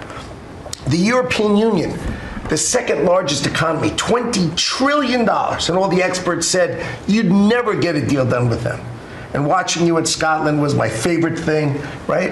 15%, they'll pay us 15%, and we will pay zero. So we can export to their $20 trillion economy, and they can pay to come to the great American consumer, right? So, a couple of other things. 4 days before you took office, the Commerce Department, which had the CHIPS money, they set up this thing called NatCast, which was a make-believe not-for-profit. And they signed contracts to wire them $7.4 billion. This was just nonsense. So we stopped the payment. We've got the money. It's an illegal thing to try to set up a department that's not the Department of Commerce, that kind of acts like the Department of Commerce. And what was it filled with? All these people who work for the Biden administration. I mean, it's exact corruption that you talk about. $7.4 billion now clawed back. Last week was the most fun. In 1 week, Intel came in, right? The Biden administration had given $11 billion to Intel, given it to them, done. Corporate just gift. And you turn that into really, it was like less than 5 minutes of conversation, and Intel agreed to give us 10% of their company, which of course was worth $11 billion. So it's not socialism. This is capitalism. If you give someone $11 billion who's just building in America, they're not doing something special, they're building in America. And their CEO told the president he didn't need the grant. And you said, well, then why don't we get something for it? So it's amazing. You're going to watch semiconductors come home, right? We don't produce semiconductors. We've got $165 billion for TSMC, but you're going to watch the whole ecosystem come home because Donald Trump is the only president who understands the magnet to make them come home is one word, which used to be a favorite word. Now it's dropped to number 4, which is tariffs. Right? Tariffs are going to bring semiconductors home. They are going to empower Bobby to execute MFN. Tariffs are going to be one of those tools that he's going to use to do that. We're going to do it for furniture. We're getting autos. We got steel, aluminum. I mean, it has been a blast, So 2 more things. The Department of Commerce is going to start issuing its statistics on the blockchain because you are the crypto president. And we are going to put out GDP on the blockchain so people can use the blockchain for data distribution, and then we're going to make that available to the entire government so all of you can do it. We're just ironing out all the details so we can do it. Patents. We have given tens, if not hundreds of billions of dollars to universities for them to do research, and they invent things. And you know who owns those patents? The universities. So we are going to make a deal with them all, which is if we give them the money, don't you think it's fair that the United States of America and the taxpayers who funded it get a piece of that? Right? So we wrote a letter to Harvard, so Linda and I working together. I mean, it's so much fun to work with everybody here. I mean, we just have a blast, because Linda's hitting Harvard and she says, what can we do? And now we send them a patent letter and we'll hit them again. So we're having fun together. This is the greatest cabinet working for the greatest president, and I just want to say thank you. I'm having the time of my life working for you, Mr. President. Thank you. That was very well stated, wasn't it? Some things people don't think of too much. Thank you very much. Great job. Pete? Sir, well, amen to what Howard said. And I would just say, heading into Labor Day from the American military, sir, we happen to be the largest employer in America. We like to think we have a different form of employees who need to be the toughest and the strongest and the most well-trained and the most lethal. And under the previous administration, and for decades, frankly, it was social justice, it was political correctness, it was divisive ideologies seeping into the ranks and changing how well we do our job. No more. Now it is only merit-based, gender-neutral, colorblind, the best of the best from the top to the bottom. That's our expectation. And sir, you've enabled that. So from the troops directly, which they ask me to say all the time, thank you for your leadership, for your boldness, for your clarity, for common sense, for providing a shield for the rest of us to put America first and to apply peace through strength. We're in the strength business. That's our job, is to stand behind everybody here and alongside John in everything they do to keep the country safe. And the world is noticing. And I wish everybody could. There were 2 meetings yesterday that I think tell the story. One was, because today happens to be the 4-year anniversary of what happened in Abbey Gate in Afghanistan. Mr. President, you had the families in, who you've met with multiple times, who, when the cameras were on and not on, acknowledged, sir, you were the only one that gave them a proper greeting, that recognized what they gave their sons and daughters in the debacle that was the withdrawal in Afghanistan, that we will bring accountability for the Defense Department through our investigation. That's good. But at the same time, the world sadly took notice, whether it was Israel, whether it was Ukraine. Those wars never would have started if you were president. Instead, they looked at the foolishness of Joe Biden. Under your military, your Pentagon, we are restoring deterrence.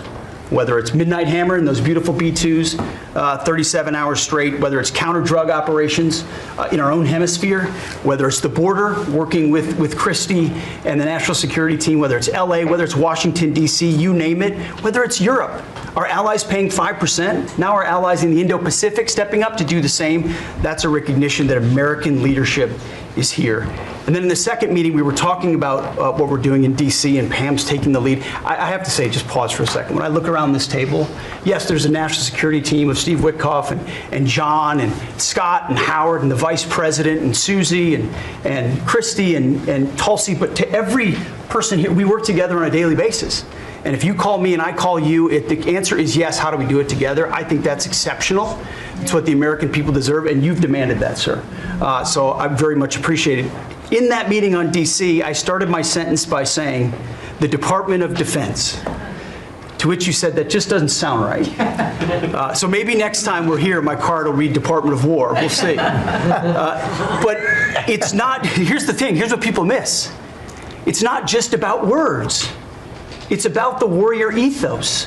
It's about what the department is supposed to do. George Washington started the Department of War because he wanted us to win our wars. Our founders didn't want endless foreign entanglements. They didn't want endless contingencies and deployments. They wanted an empowered military that the handcuffs were taken off to fight to win, and then bring those troops home. So my platoon in Guantanamo Bay, our motto was, those who long for peace must declare for war. We must prepare for war. We don't want war, we don't seek it. You are the peace president, sir. Because we are strong, our enemies know what we will do. And so whether it's Secretary of War or Secretary of Defense, that warrior ethos is changing. We're going back to basics. Our drill instructors can be drill instructors again, sir. So from the minute of the tactical of standards to the strategic of B-2 bombers, we're focused on what matters. Had a meeting yesterday on Golden Dome for America, which is on track to deliver strategically for the American people. Munitions and the Deputy Secretary making sure our stockpiles are overflowing. That's our job. I'm an honor to be a part of it, sir. Thank you for your leadership. That's great. I think I like Department of War better, but we'll make that decision, right? But you've been great. Thank you very much, sir. So Marco, go ahead. Well, Mr. President, first of all, everyone's made this comment already and needs to be echoed again. You were elected as the President of Working Americans, and that's why this Labor Day is so meaningful. For me personally, this is the most meaningful Labor Day of my life as someone with 4 jobs. And so...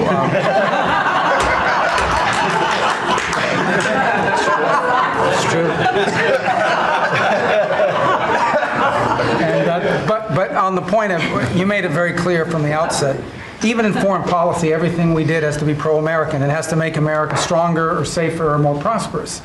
And there's just a few things I want to touch to because it involves your team under your leadership making it happen. The first is, for the first time in the modern era, we are truly on offense against organized cartels that are pumping poison, killer poison, into our cities. And that's a team effort.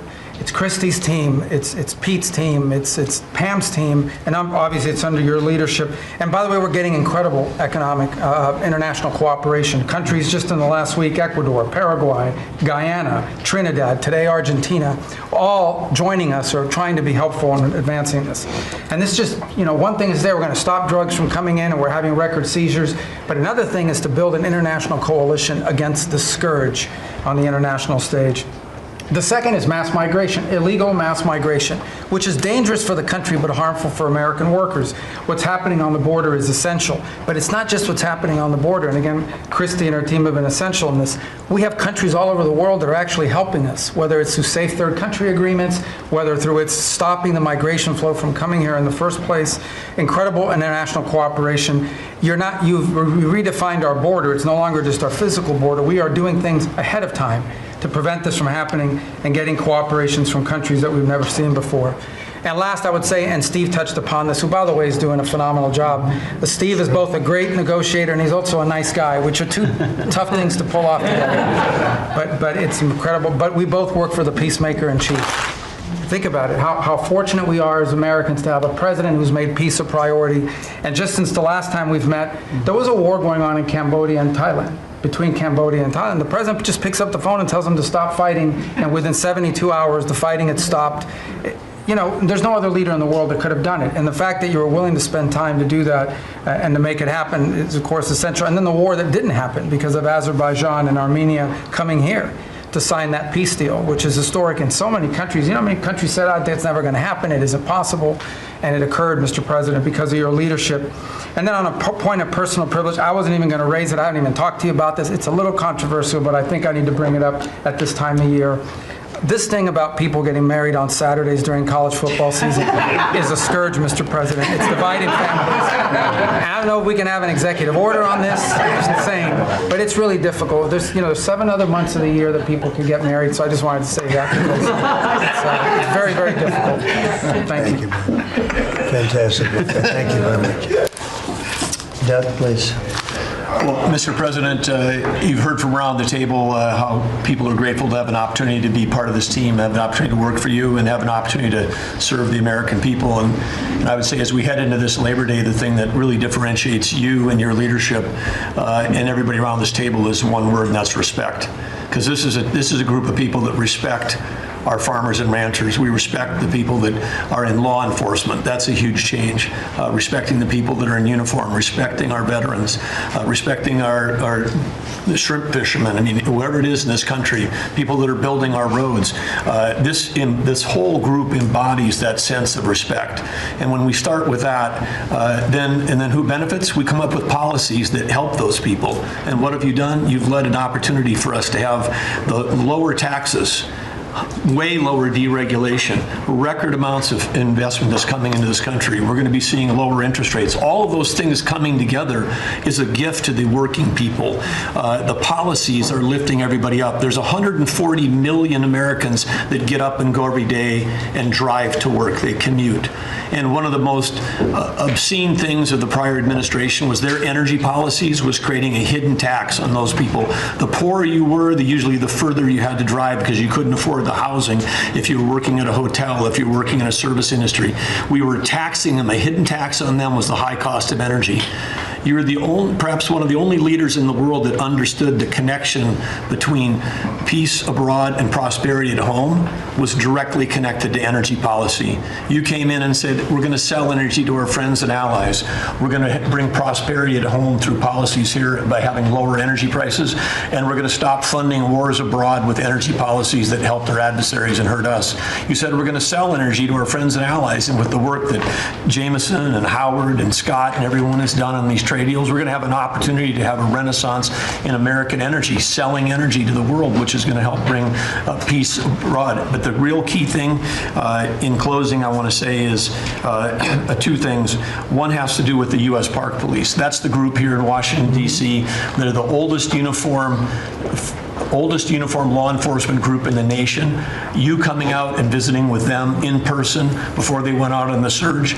Not only are carjackings down, muggings down, homicides down, everything down, morale is through the roof. Just like Pete saw, we've got record people signing up to want to be part of our military. You have breathed life back into the profession of law enforcement. Your respect for law enforcement is so incredible. It's making a difference. And then us giving them the tools. On a lighter note for everybody here, one of the rules that under President Trump we were able to change for the U.S. Park Police was they could do a pursuit.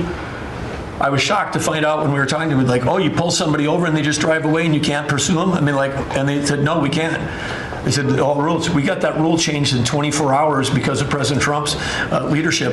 The next night, they had so much fun. They pulled people over. They started to take off. They chased them. They stopped them. And then the bad guys, some of these guys were in cars that had stolen plates. So they take the plate off. They steal them off somebody else's car. They know it. The plate doesn't match. They know they're doing this thing. The bad guys in the car said, you're not supposed to chase us. Like, you're breaking the rules. The bad guys are telling us to bring them. No, we're back in action. So it's like, and so the morale is high. They all wanted to say thank you to you.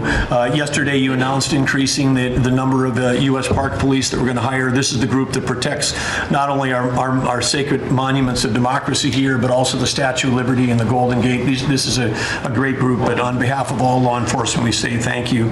And as Chris Wright was talking about electricity, I want to close with that. We've solved amazing things in 7 months, but the big challenge we have against the remaining is, solving Iran's nuclear thing, that was an existential threat. China beating us in the AI arms race, that's an existential threat. We finally have a president who talks about it. You talked about it in your opening remarks. You've signed executive orders. You understand that essentially we used to say hundreds of years ago, people started saying that knowledge is power. But now, for the first time in history, we can take electricity and we can convert it into intelligence. So it's flipped. It's no longer knowledge is power. Power is also knowledge. And while we're ahead on the technology, we're way behind China on the amount of electricity they're bringing online. And your strong position to support affordable, reliable energy using our nation's resources, including those across the Department of Interior, bringing back coal mining, bringing back mining, bringing back timber, all the industries that have been killed in this country are coming back to life because of you. And with your leadership, we have a chance to not only win the AI arms race, but actually dominate it the way we're dominating in other things. So thank you, Mr. President. Thank you very much. And we're leading that race right now by a lot. And we're going to keep the electricity coming. You know, in China, they do it very quickly. They have one person that says do it, and that's it. But essentially, we have one person that says do it, and we've given that order, and the job they've done has been amazing. And I want to thank again, Lee, what you're doing in that regard is so important, and the rapidity, just as fast as them, because it's a question of a week versus a day, and that's not going to make the difference. But you've done fantastically, and Doug and Chris, amazing job. So we've done this for a little while now. I don't think you've ever seen anything like it. And I think Sean was right. These guys that are holding these up, if you ever try holding your hand out for 2 hours, that's a long time. These are pretty strong characters. You've been doing that a long time, I guess. Congratulations. Are you getting tired? Are you getting tired? I'm looking at these guys. They look like they have no problem. It's amazing, actually. I think they would have beaten you guys in the test. So I want to thank you. If you want, it's been a long time. If you want, we could go in and we can call it a day. And feel free then to ask some of the questions here. Look, I believe in very open, we want to be open, above board. We want to be honest with the media. I wish the media was totally honest with us, but I think they're getting better, to be honest with you. And so we'll see. But if you want to take a few questions. On a serious note, when it comes to Fed Governor Lisa Cook, her lawyer has said that they're going to be filing a lawsuit challenging this legal action. What is your response? Are you prepared for a legal fight? And then a little bit more. Oh, sure. Always. You always have legal fights. Look, I had a legal fight that went on for years with crooked people, with very horrible people that have been found out now between John Ratcliffe and Tulsi and Pam. And the things that we found out, of course, it's a very, very sad group of people.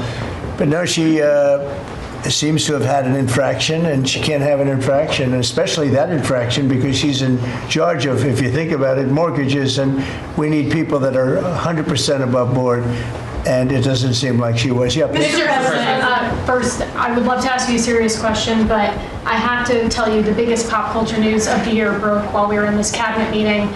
Travis Kelce and Taylor Swift are engaged, and the world wants your reaction, sir. Well, I wish him a lot of luck. Thank you. No, I think he's a great player. I think he's a great guy, and I think that she's a terrific person. So I wish them a lot of luck. On a serious note, Mr. President, in May, Secretary Rubio said that they were aggressively removing visas of Chinese students. Yesterday, you said you wanted to allow 600,000 Chinese students to study in the United States. Could you and the Secretary clarify what is the policy on Chinese students in the United States? Well, we think we're getting along very well with China.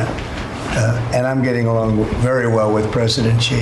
I think it's very insulting to say students can't come here because they'll go out, they'll start building schools, and they'll be able to survive it. But I like that their students come here. I like that other countries' students come here. And you know what would happen if they didn't? Our college system would go to hell very quickly. And it wouldn't be the top colleges. It would be colleges that struggle on the bottom. And you take out 300,000 or 600,000 students out of the system. I like having, and I told this to President Xi, that we're honored to have their students here. Now, with that, we check and we're careful and we see who's there, and Marco wants that. We're in the same position. But we have a tremendous college system, the best in the world, nobody even close. That's why China sends them here. And you can call it an industry if you want, but you're talking about millions of people. And I'm honored to have the students from China come here. And we're just getting along very well with China. And it's a different relationship than we had for years, where they took hundreds of billions of dollars, just sucked it right out of our country. They respect us again. I respect them. The relationship is very good. I think it's important that these are two very major powers, nuclear powers at that, but two very important powers. You know, when I get along with Putin, when I get along with President Xi, when I get along with these people, that's a good thing, not a bad thing. And we're tough and we're smart and we're strong. We get along. It's a lot better than not getting along. You had somebody in here before. The war should have never started with Ukraine and Russia. It would have never started. And Putin said that himself. President Putin said that himself. So we want to see college students come in from countries. There are some countries that we can't necessarily say that. These are places that have ideologies that we can't live with. So there are some areas, some countries that we can't say that. But we're honored to have the students come here. Please. Yeah, please. Yesterday you said that within 2 to 3 weeks we'd have a pretty good conclusive end to the war in Gaza. What did you mean by that? And could you tell us? On what? In the war in Gaza. You said, what about it? You said in 2 to 3 weeks we would have a conclusive end, a pretty good conclusive. There's no conclusive. It's been going on for a long time. You're talking about, I guess if you really add it up, Steve, you're talking about thousands of years, okay? It's been going on there's nothing conclusive, but hopefully we're going to have things solved very quickly with regard to Gaza and also with regard to Ukraine and Russia. Mr. President, who are you considering for the replacement to nominate for Lisa Cook, and what economic background or history are you? Well, we have some very good people for that position, and I think we have some very good people. We're down to, I think I maybe in my own mind have somebody that I like, but I deal with Scott and I deal with Howard, and we're dealing with a lot of people actually that are going to be involved in that decision ultimately. It's a very important decision. As we see, I got a bad recommendation when I went with Jerome Too Late.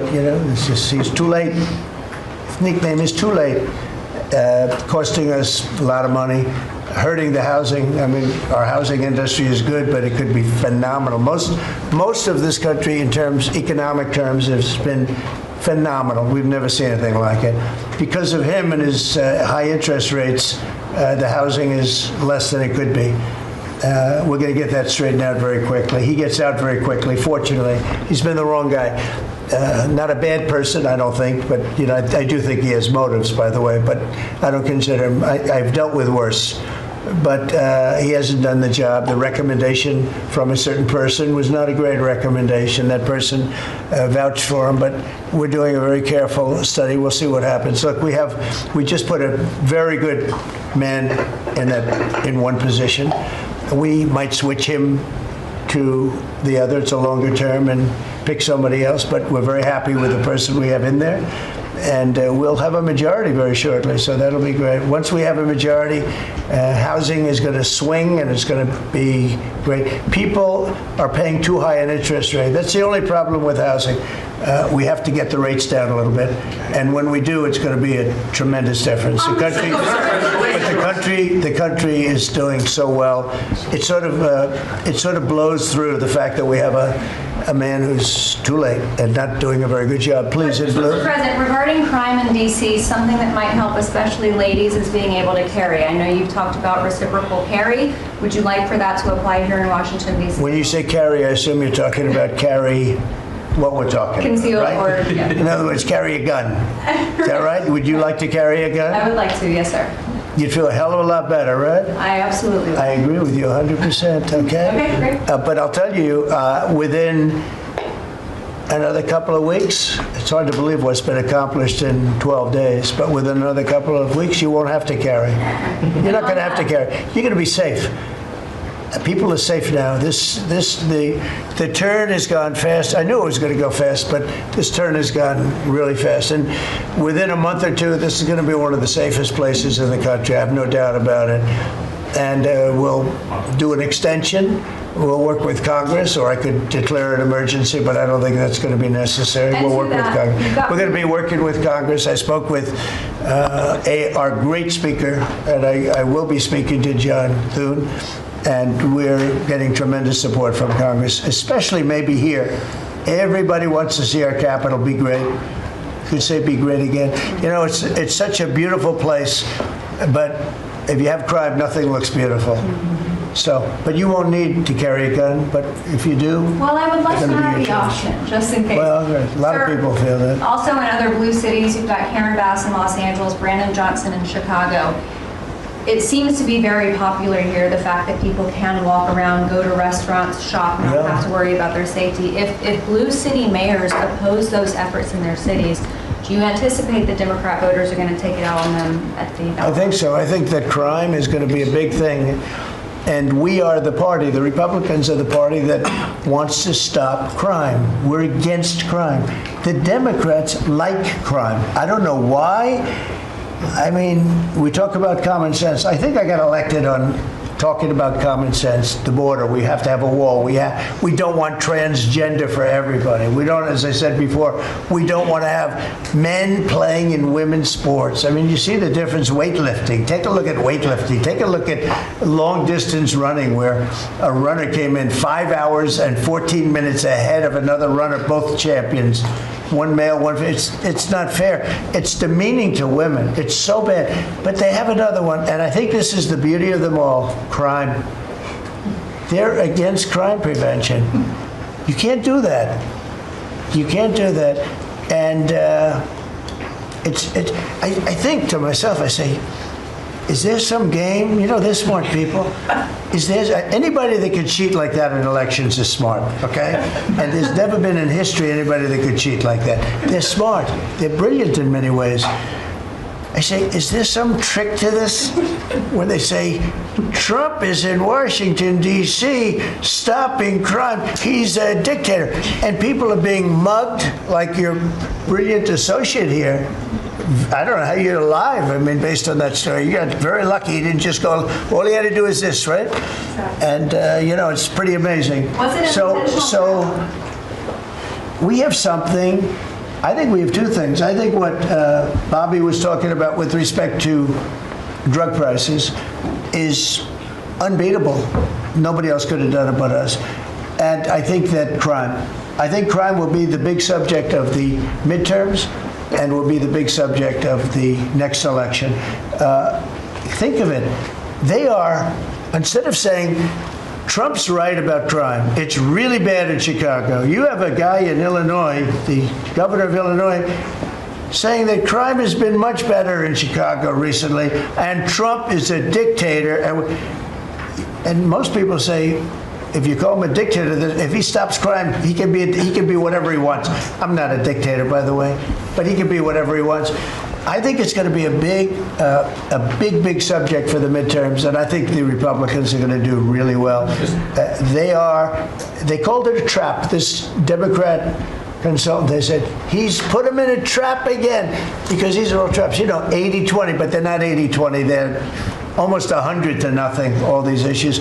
But I would say that crime is stronger than men playing in women's sports. I think it's stronger than transgender for everybody. It's transgender for everybody, according to them. It's stronger. Of course, this is the cause of it, open borders. Open borders gave us a lot of this crime. So, so they're sort of on an equal footing, I guess. But crime is going to be a very big subject. And you know what he should do if he was smart?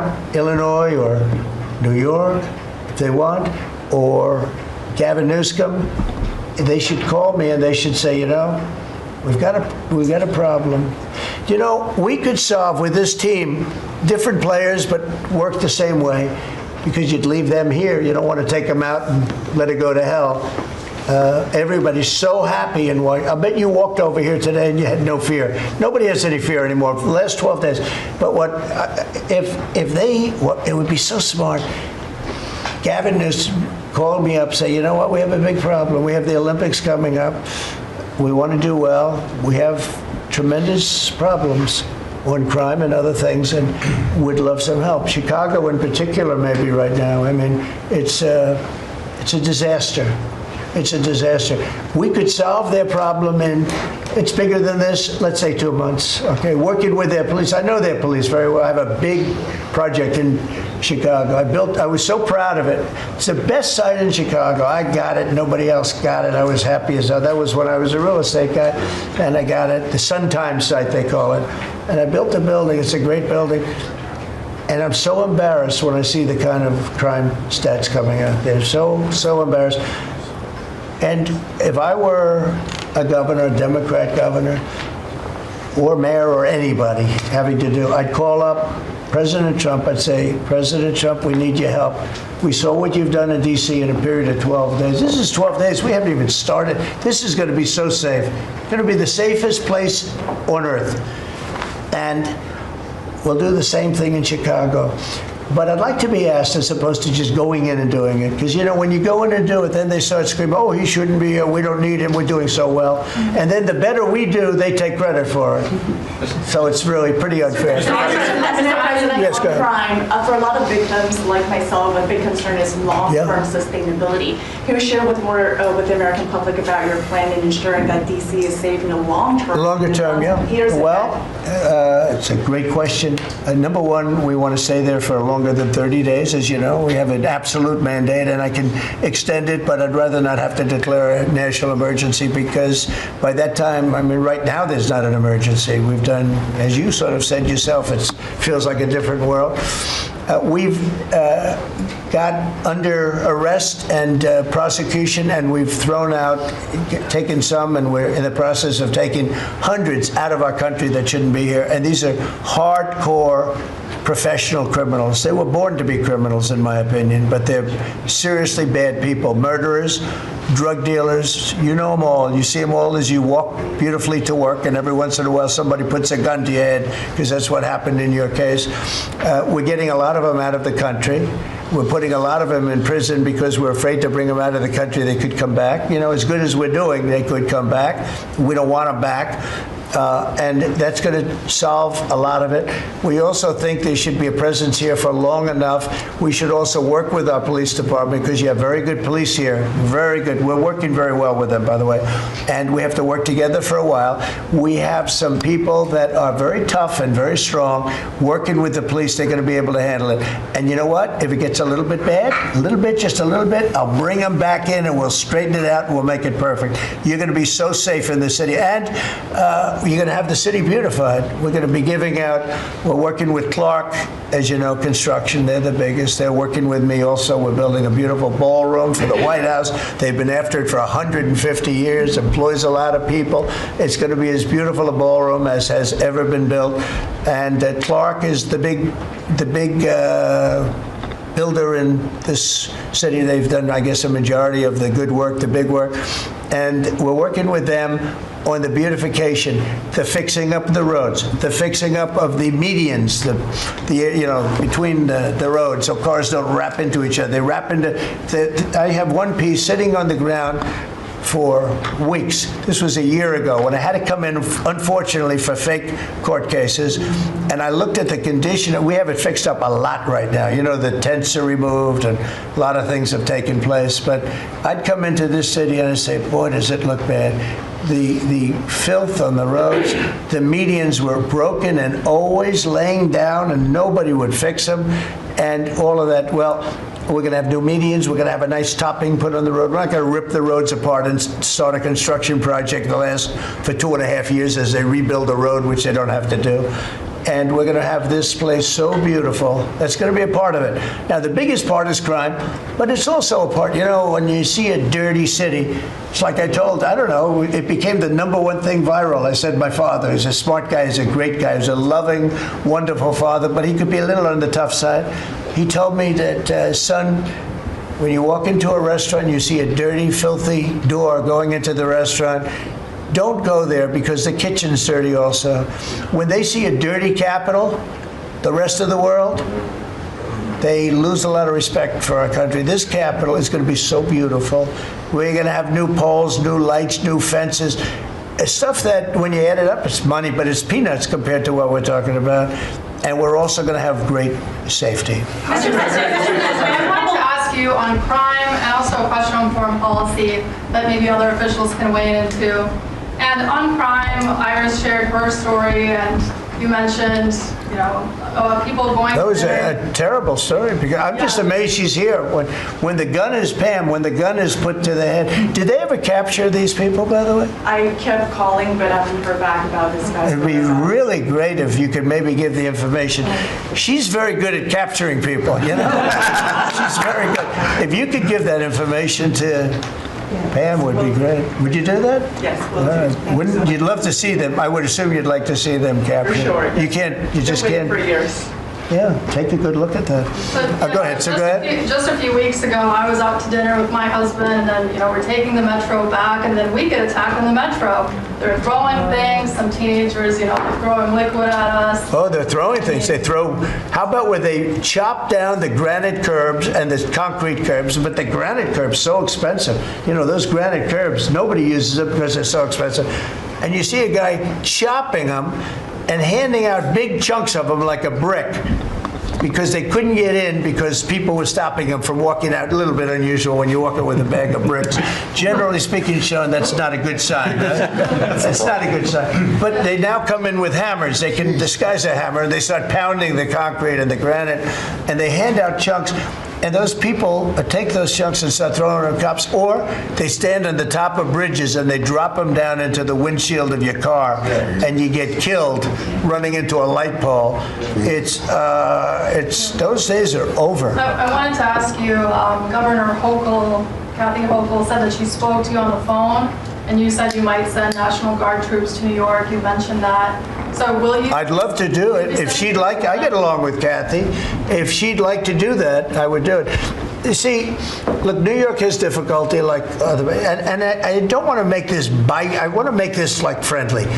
But the places we're talking about happen to be virtually all Democrat-run. Now, take a look at your 25 places that are most troubled.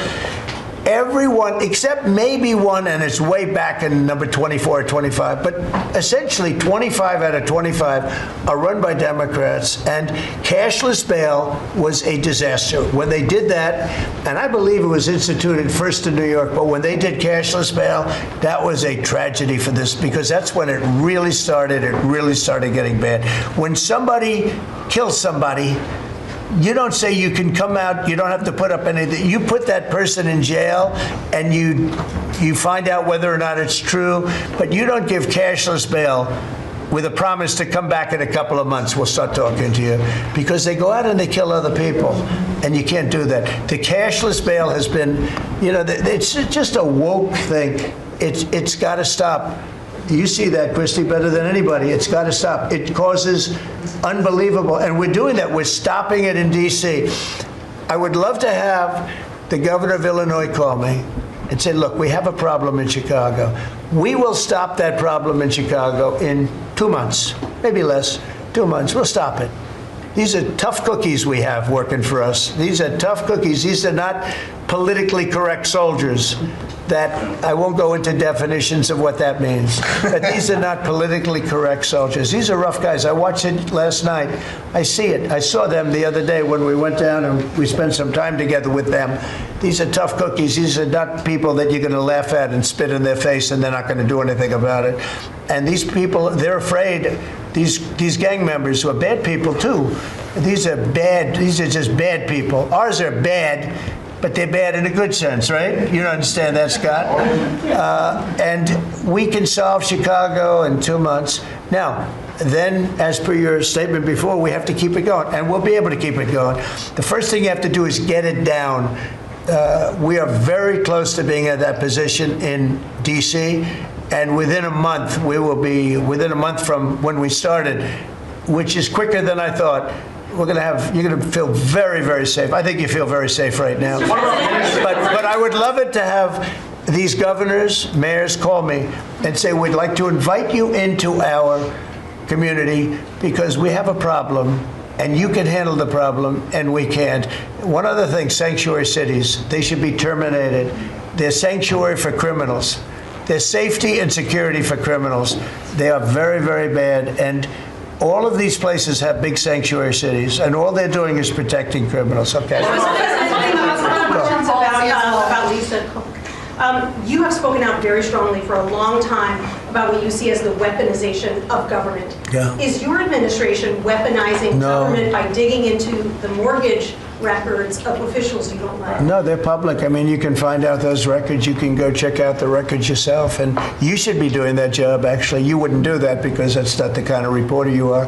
But you should be doing that job. I shouldn't have to be doing it. If you did your job properly, we wouldn't have problems like Lisa Cook. Go ahead. You were going to say something? So would you be trying to fire Blue? Lisa Cook if she had voted to lower interest rates? On national Please. security. I think we have to have lower interest rates, yes. A follow-up question for you and Madam Attorney General on national security. We've heard from Stephen Miller yesterday in the Oval Office that there are street criminals here in D.C. who are actually found to be doing business with transnational criminal cartels. That's right. And we know who they are, and we know who they're doing business with.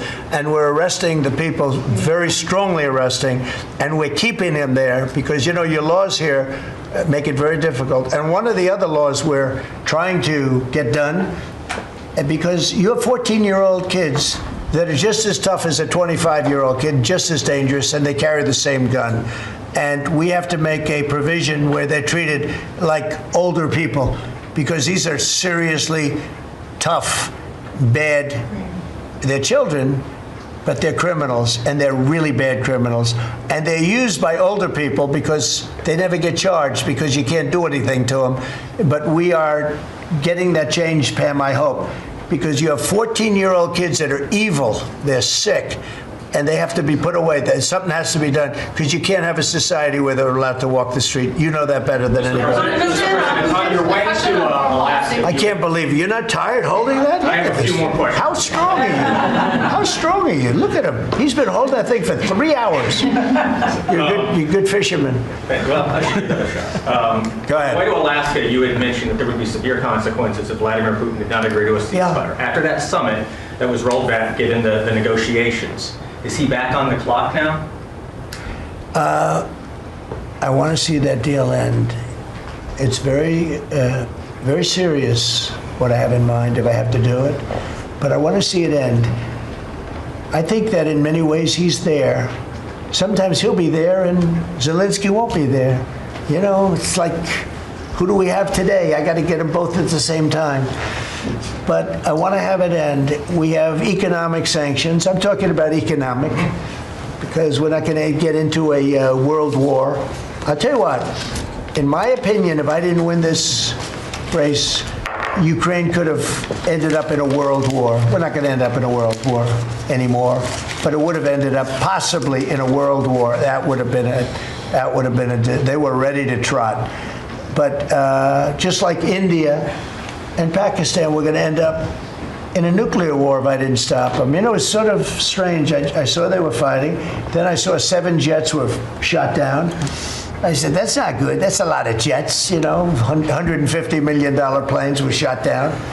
A lot of them, 7, maybe more than that. They didn't even report the real number. I'm talking to a very terrific man, Modi of India. And they say, what's going on with you in Pakistan? Then I'm talking to Pakistan on trade.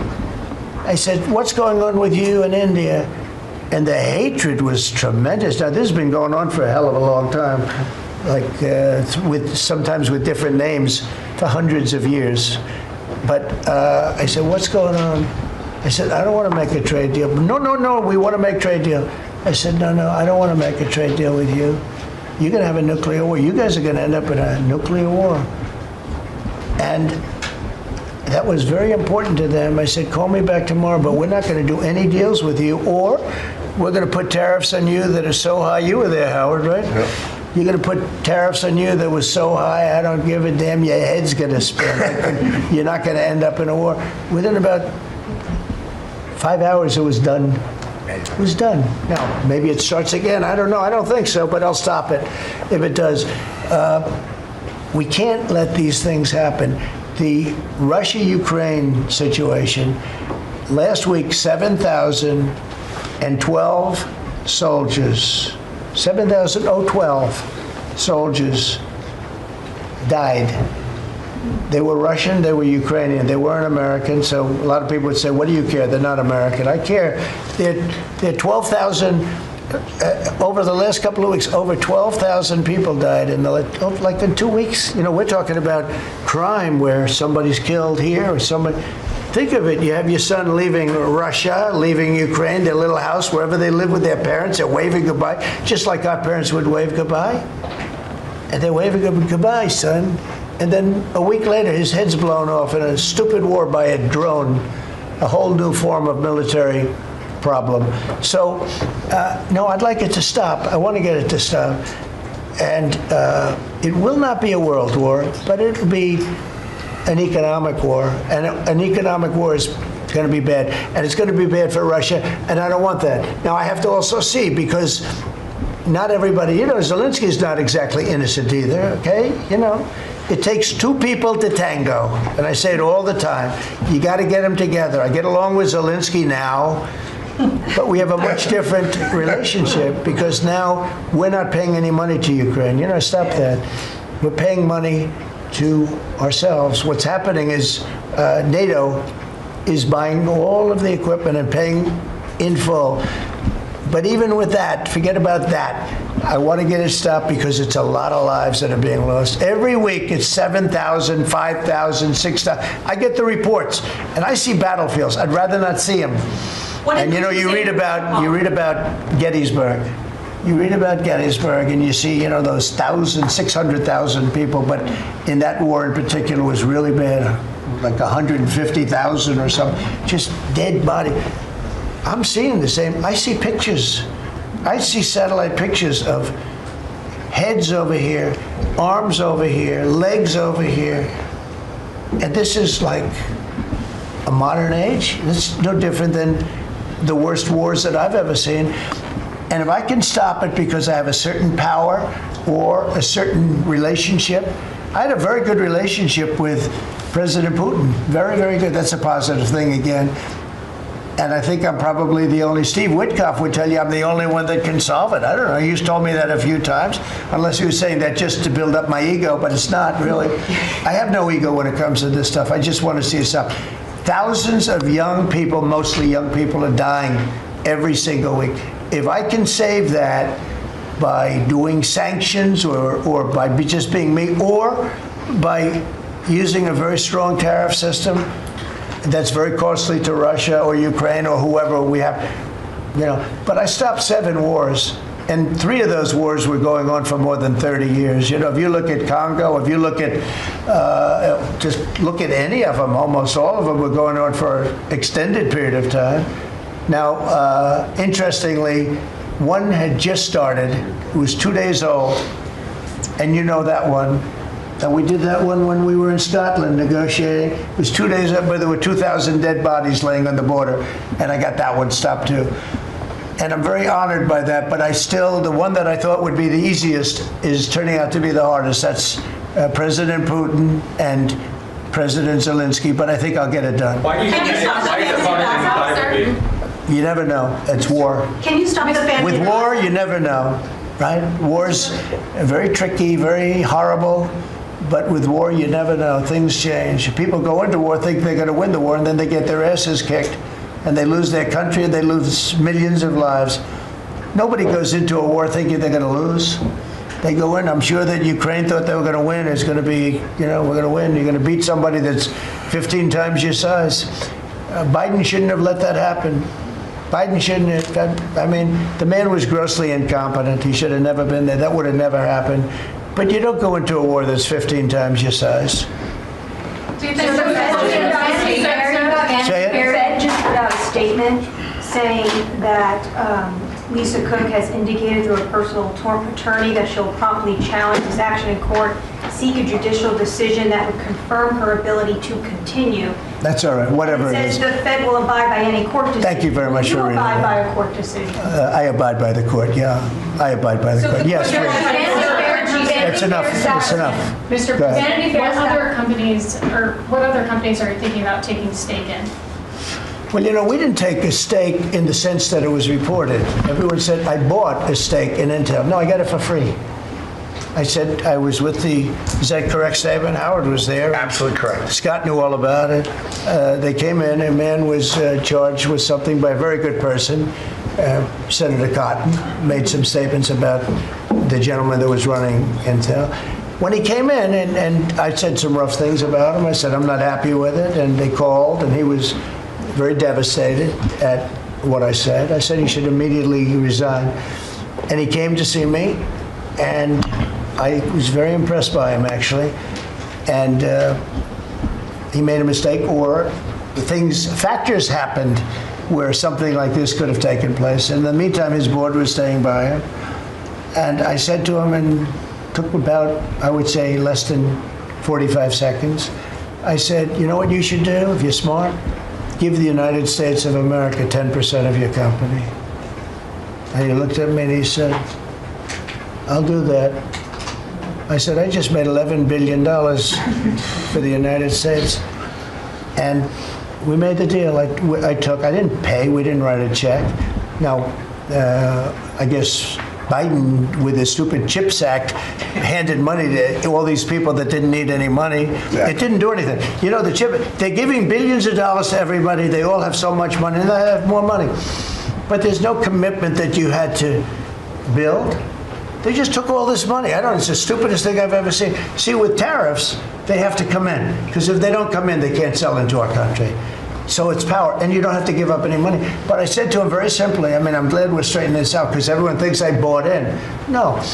I said, it would be great, we'd be a great partner for you, and I want to see Intel do well. Intel was a great company, and it can be a great company again. But I said, I think it would be good if we own 10% of your company. He said, I'll make that deal. And it happens to be worth $11 billion. So we made $11 billion for the country, and then I was criticized by some of the fake news media. That's not the American way. Actually, it is the American way.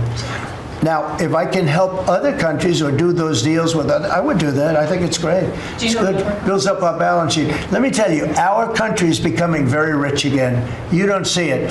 When the CBO came out on Friday and said, we just found $4 trillion, and that goes to reduce our deficit, $4 trillion, and it was from the tariffs.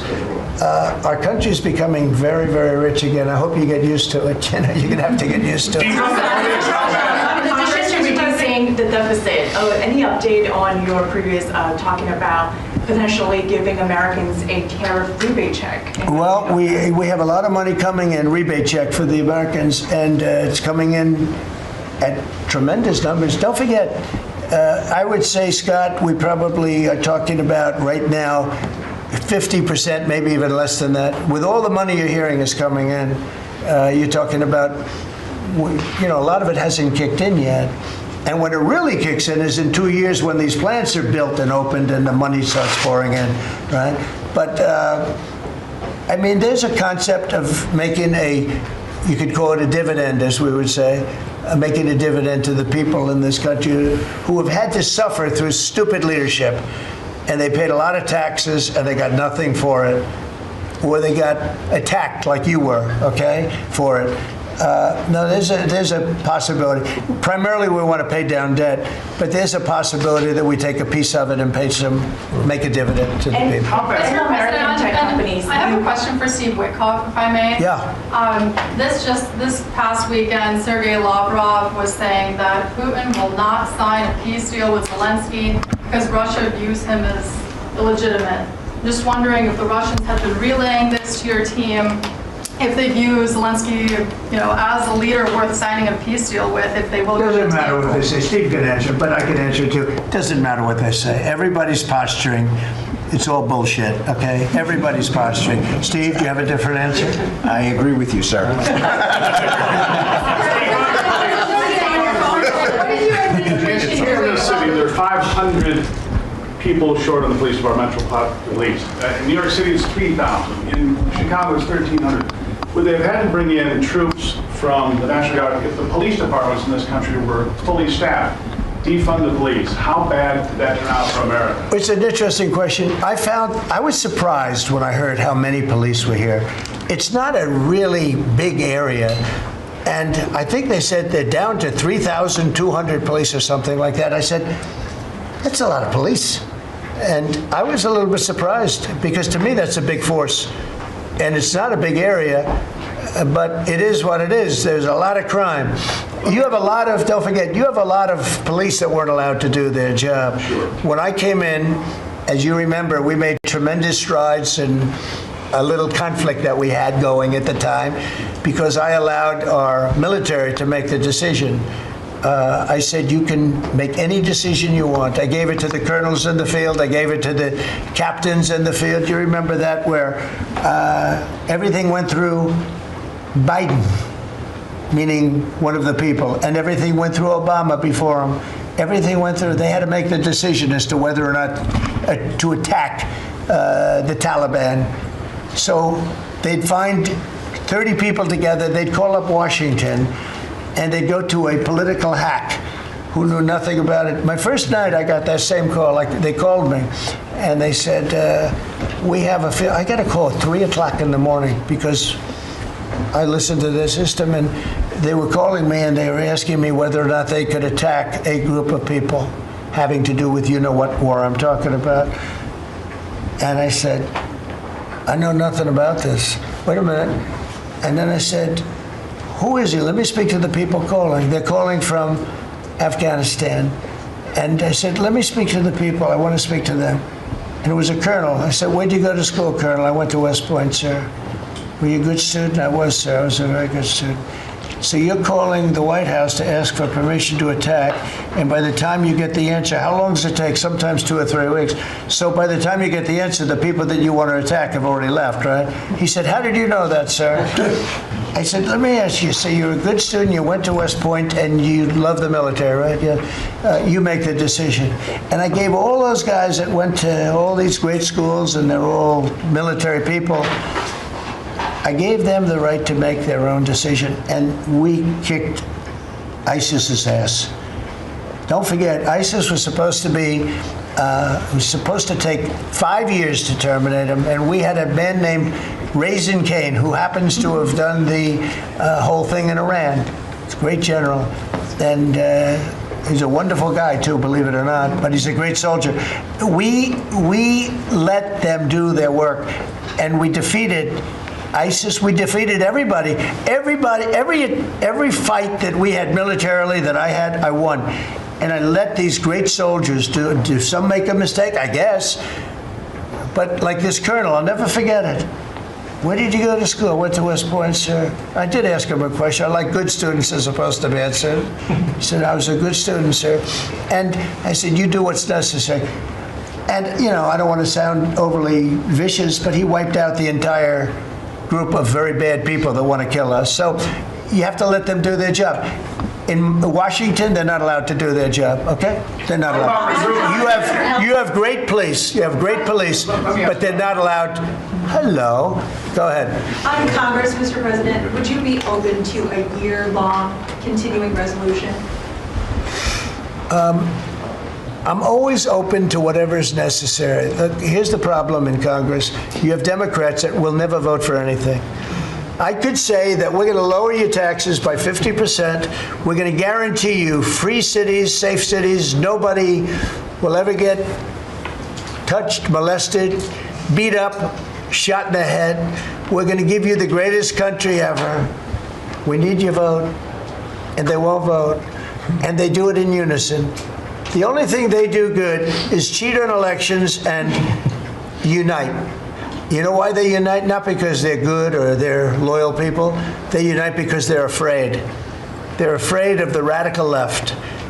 And you can't get their vote. So we have a vote coming up at the end of September, and I think we're going to pass it because we have the majority. And I think almost every Republican will vote for an extension. Because no matter what deal you make with these people, look at Schumer. He made a deal a year and a half ago, and after making the deal, he's been almost run out of the party. He's not the same man. He's not the same man. He's finished. He aged 20 years. He's become a Palestinian, by the way. We call him our great Palestinian senator. But Chuck Schumer, and I wrote him a letter. I said, Chuck, that was really great. Thank you very much. And somebody gave the letter to the press, not me. And he was destroyed because they thought I was being sarcastic, and I wasn't. He made a great decision. It kept our country open. It was a positive. But you can count on almost no vote. I mean, I see things. I'll give you an example, crime. So we're going to pass a bill to stop crime. We may not get one Democrat vote, okay? We may not get one. So when you say continuing resolution, I guess so, and it's going to be passed exclusively by Republicans. On farm Mr. President, visas, why do you use you mentioned in Iowa that you wanted to see sir? some changes to the H-2A visa program for farm workers. Right. You mentioned in Iowa that you want to see changes. Do you want to see that before the fall harvest? Well, I love both groups, and we take care of our farmers, and we also take care of the people that want bad people out of our country, and we're working on something that's going to work really well. We take care of our farmers, but we also have to take care of those people that voted for me because they don't want criminals in our country, and we're working on something where we can take care of both. Mr. President, you were talking about the CBO report that two of your cabinet members were talking about. I remember back on Liberation Day, many of us reporters covered your detractors, people saying that it was going to explode the deficit and therefore explode the debt. Who all has called you to say I was wrong? That's very good. You know the answer to that. Okay, yeah, please. Governor Pritzker said yesterday that he, at the press conference, that he would encourage nonviolent resistance to the National Guard if they were sent to Chicago. What's your response to that? He said what? That he would encourage nonviolent resistance if the National Guard is sent to Chicago. Look, this guy doesn't know what resistance is or nonviolent resistance is. He's a bad politician. It's amazing. I mean, if he didn't have the money, he wouldn't get any votes because there's no compelling reason to vote for him. The guy's a major loser. But it would be nice if he would call me. I would change my mind immediately. He said, because everybody knows Chicago is a hellhole right now. Everybody knows. It's not like he's saying, Chicago has much better numbers, right? Well, what's much better? You mean 100 people are going to be murdered? It's going to be much more than that. So I would have much more respect for Pritzker if he'd call me up and say, I have a problem. Can you help me fix it? I would be so happy to do it. I don't love, not that I don't have the right to do anything I want to do. I'm the President of the United States. If I think our country's in danger, and it is in danger in these cities, I can do it. No problem going in and solving his difficulties. But it would be nice if they'd call and they'd say, would you do it? And we do it in conjunction. Now, we work very well with the police because we naturally get along with the police. So the police and us work really well together, whether the mayor is opposed or whether, I mean, you have a really rotten mayor there too. He's got a 6% approval rating in Chicago. And I see black women wearing a red MAGA hat last night on television. Please let the president come in. My son was attacked. You have a force of black women. They're like only Trump. They want Trump to come in. And you see them, they're all over the place in Chicago because they're afraid to go out and they don't want their son or their daughter killed, just like your parents didn't want you killed. And we have a tremendous, look, it's not about winning elections because we want to have nice, fair elections. It's not politics. We want to see a safe country. You have people that want to see a safe country, and they're great people. You have great people in Chicago. The mayor is at 6% approval. He's an incompetent man. He should have never been put in a position like that. He can't handle it. You have an incompetent governor there. You have an incompetent governor in California. Gavin, I know him very well. He's incompetent. He's a nice guy, looks good. Hi, everybody. How you doing? He's got some strange hand action going. I don't know what the hell his problem is. It's a little weird, to be honest. There's a little something shaky going on there. But, you know, all he has to do is call me and say, we have the Olympics coming up. We want to make it really good and safe. And I'll put some really good, great American patriots in there, and you won't have any problems. Don't forget, it's loaded up with some stone cold killers, some really bad people, some people that were just born to be bad. They're criminals, bad criminals, dangerous. And we can solve the problem for them very quickly. So on foreign policy, You know what I think? I think this. You have not had this happen for 4 years.